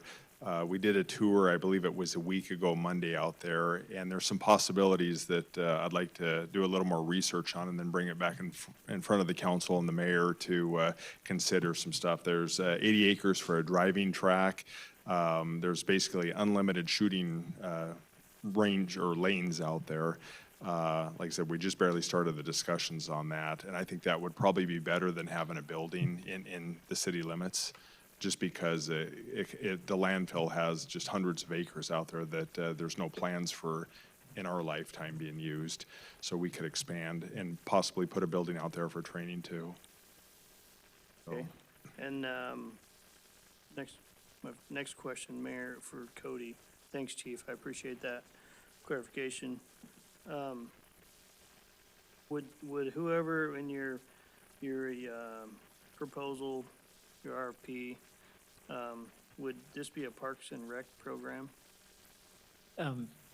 Mayor and Councilman Reynolds, this would be an MOU or a contract managed by the Parks and Recreation Department, and our interest is keeping recreational shooting available, and so that's part of the scope of work that we're asking for this organization to present, is to offer open shooting hours for the public and partner with the Parks and Recreation Department for continued opportunity for shooting off youth classes, which is what we currently offer out there through the fishing game. Okay, so, and fishing game is shooting bows in there only, is that correct? Mayor, Councilman Reynolds, we have two sides to the building. One half of the building is archery, and the other half is air rifles. So even if, I believe they shot low caliber, small caliber, like rimfire style bullets in there originally, but it's been cleaned up for EPA cleanliness to get the lead out of there, and now it is steel projectile air rifles only. So I don't even know if that facility would work for a police shooting range. Okay. And I had a meeting with Fishing Game at one point several years back, and they got stuck with a bill on this building to clean up the lead from the previous operator. I would just make sure we cover ourselves so we don't get stuck with a bill cleaning up a bunch of lead. I think it was to the tune of $260,000, something like that they got stuck with, and I want to make sure that we're covered on that. Right, and with that change in the steel projectiles through the air rifles, that would not be a future concern. Thank you. Question. Is it something that we need or should continue offering under parks, or should we be selling the property? Mayor and Councilman Bills, my understanding is the city has a future intentional use for that piece of property. I don't know if the building necessarily, but the land through the water renewal facility. We believed initially that, but when the time this lease ran out with Idaho Department of Fish and Game in December of this year, there would be plans for water renewal to need that property. I think they will eventually need it, but not quite as early as anticipated. So this would be asking for some sort of a short-term, either year-to-year or a 5-year rather than a long-term ongoing lease, with the intention of it eventually coming back into the city's hands for use on the water renewal department. You have something to add, Clay? Clay or John? That whole section of property we're trying to maintain and keep. So same with the fire right next to it, the training center, for down the road, so we don't have spliced off section that someone else owns or has control over it. So the goal of this was to go out, see who wants to manage it, and then not get us into a long-term commitment that we couldn't back out of or get out of, but still have the property used and serviced. and not have Parks and Rec have to pay to service and run it. The third party would be able to do that. Okay, my error, so I've misplaced. I was thinking there's a building on Railroad. I had my head down near South Side and on that part of the railroad. I had mixed with this, so. Because there used to be a shooting facility down in that area, and that's what I thought.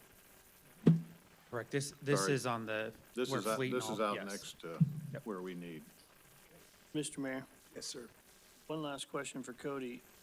Would we lease this at market rate or? For, the plan is for the organizations that are interested in operating it to give us a proposal.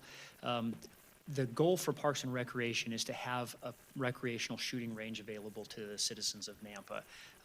We're not necessarily a lease. Fish and Game paid $0 for access of the facility. So this is just allowing citizens to have recreational shooting until the time comes that the city needs the property. So I don't know where the proposals will come in as far as dollars offered. Perhaps somebody may offer some, but it's not the expected based on the history of the previous agreement with Fish and Game Department. Further questions or discussion? I believe we have a motion and a second, correct? Okay, roll call, please. Scott, Yes. Bills, Yes. Reynolds, Rodriguez. Yes. Griffin. Yes. All in favor, motion carries. Yeah, I believe we just have unfinished business, is that correct, Madam Clerk? So the first one is RC 71.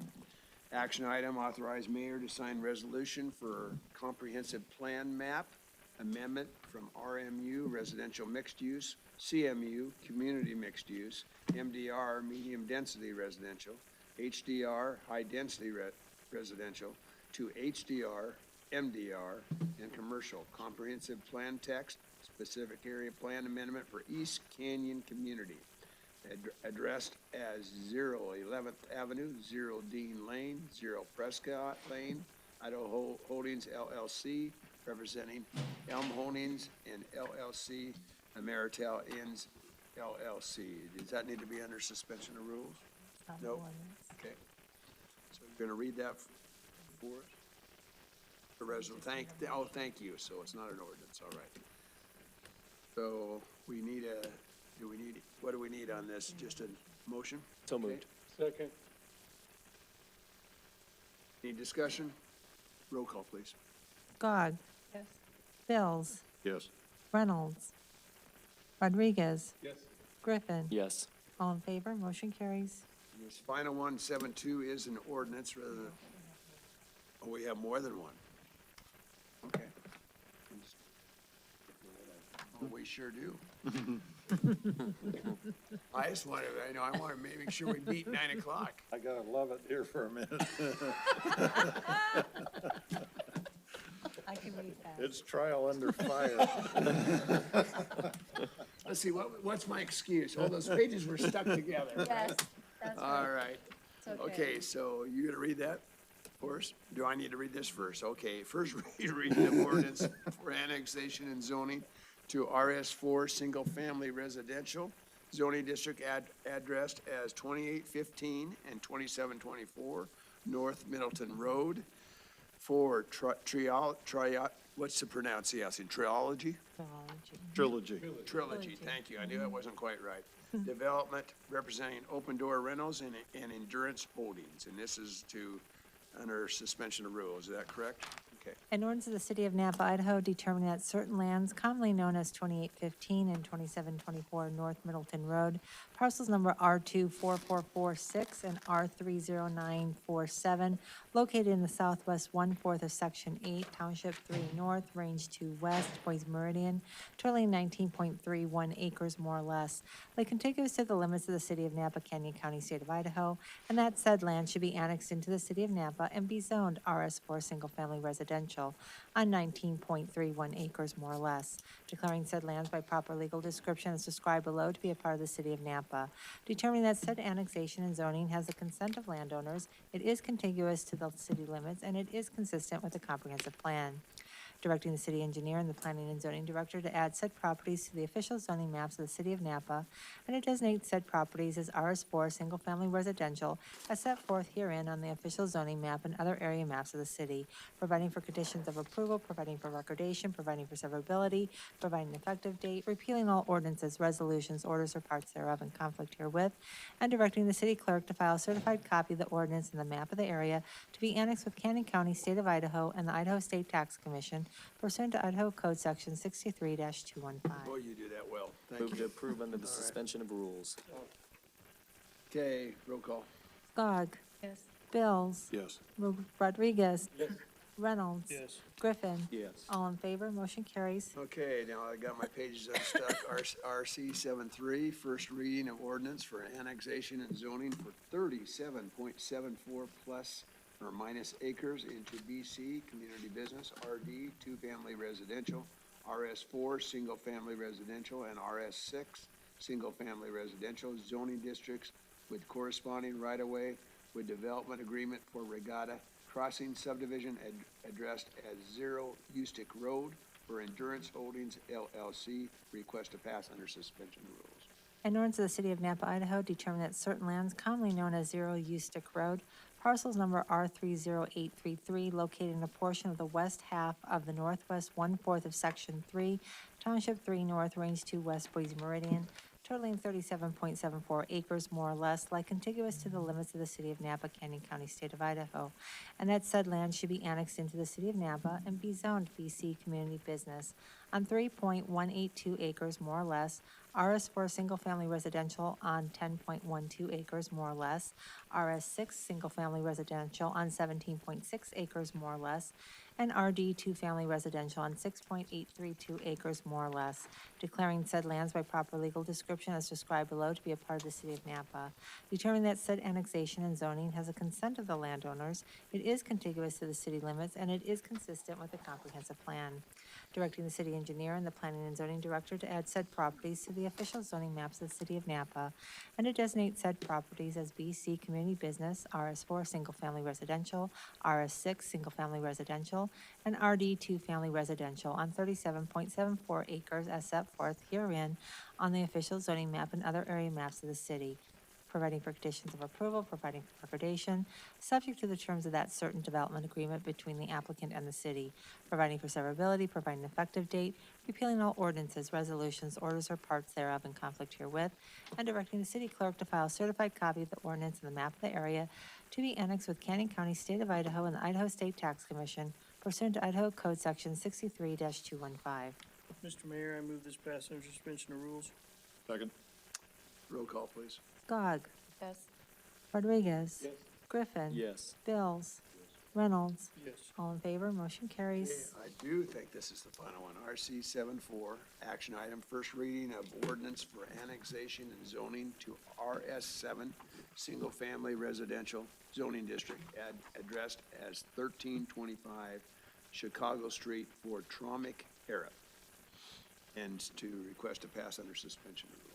An ordinance of the city of Napa, Idaho, determine that certain lands commonly known as 1325 Chicago Street, parcels R32378, located in the northwest 1/4 of Section 35, Township 3 North, Range 2 West, Boise Meridian, totaling 0.6 acres more or less, lie contiguous to the limits of the city of Napa, Canyon County, State of Idaho, and that said land should be annexed into the city of Napa and be zoned RS7 single-family residential on 0.6 acres more or less, declaring said lands by proper legal description as described below to be a part of the city of Napa, determining that said annexation and zoning has the consent of the landowners, it is contiguous to the city limits, and it is consistent with the comprehensive plan, directing the city engineer and the planning and zoning director to add said properties to the official zoning maps of the city of Napa, and to designate said properties as R7 single-family residential set forth herein on the official zoning map and the other area maps of the city, providing for conditions of approval, providing for recordation, providing for severability, providing an effective date,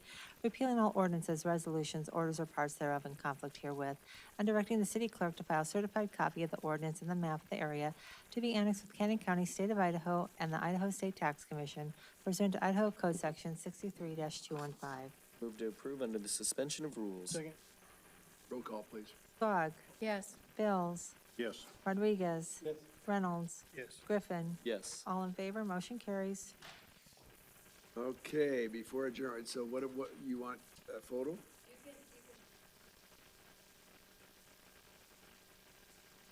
Oh, bless you. Okay, so we'll, so I need a motion for adjournment. So moved. Second.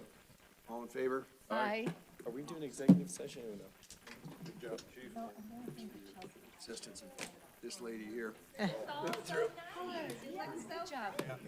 I was actually gonna look it up, I'm like, oh, come on, I gotta get this.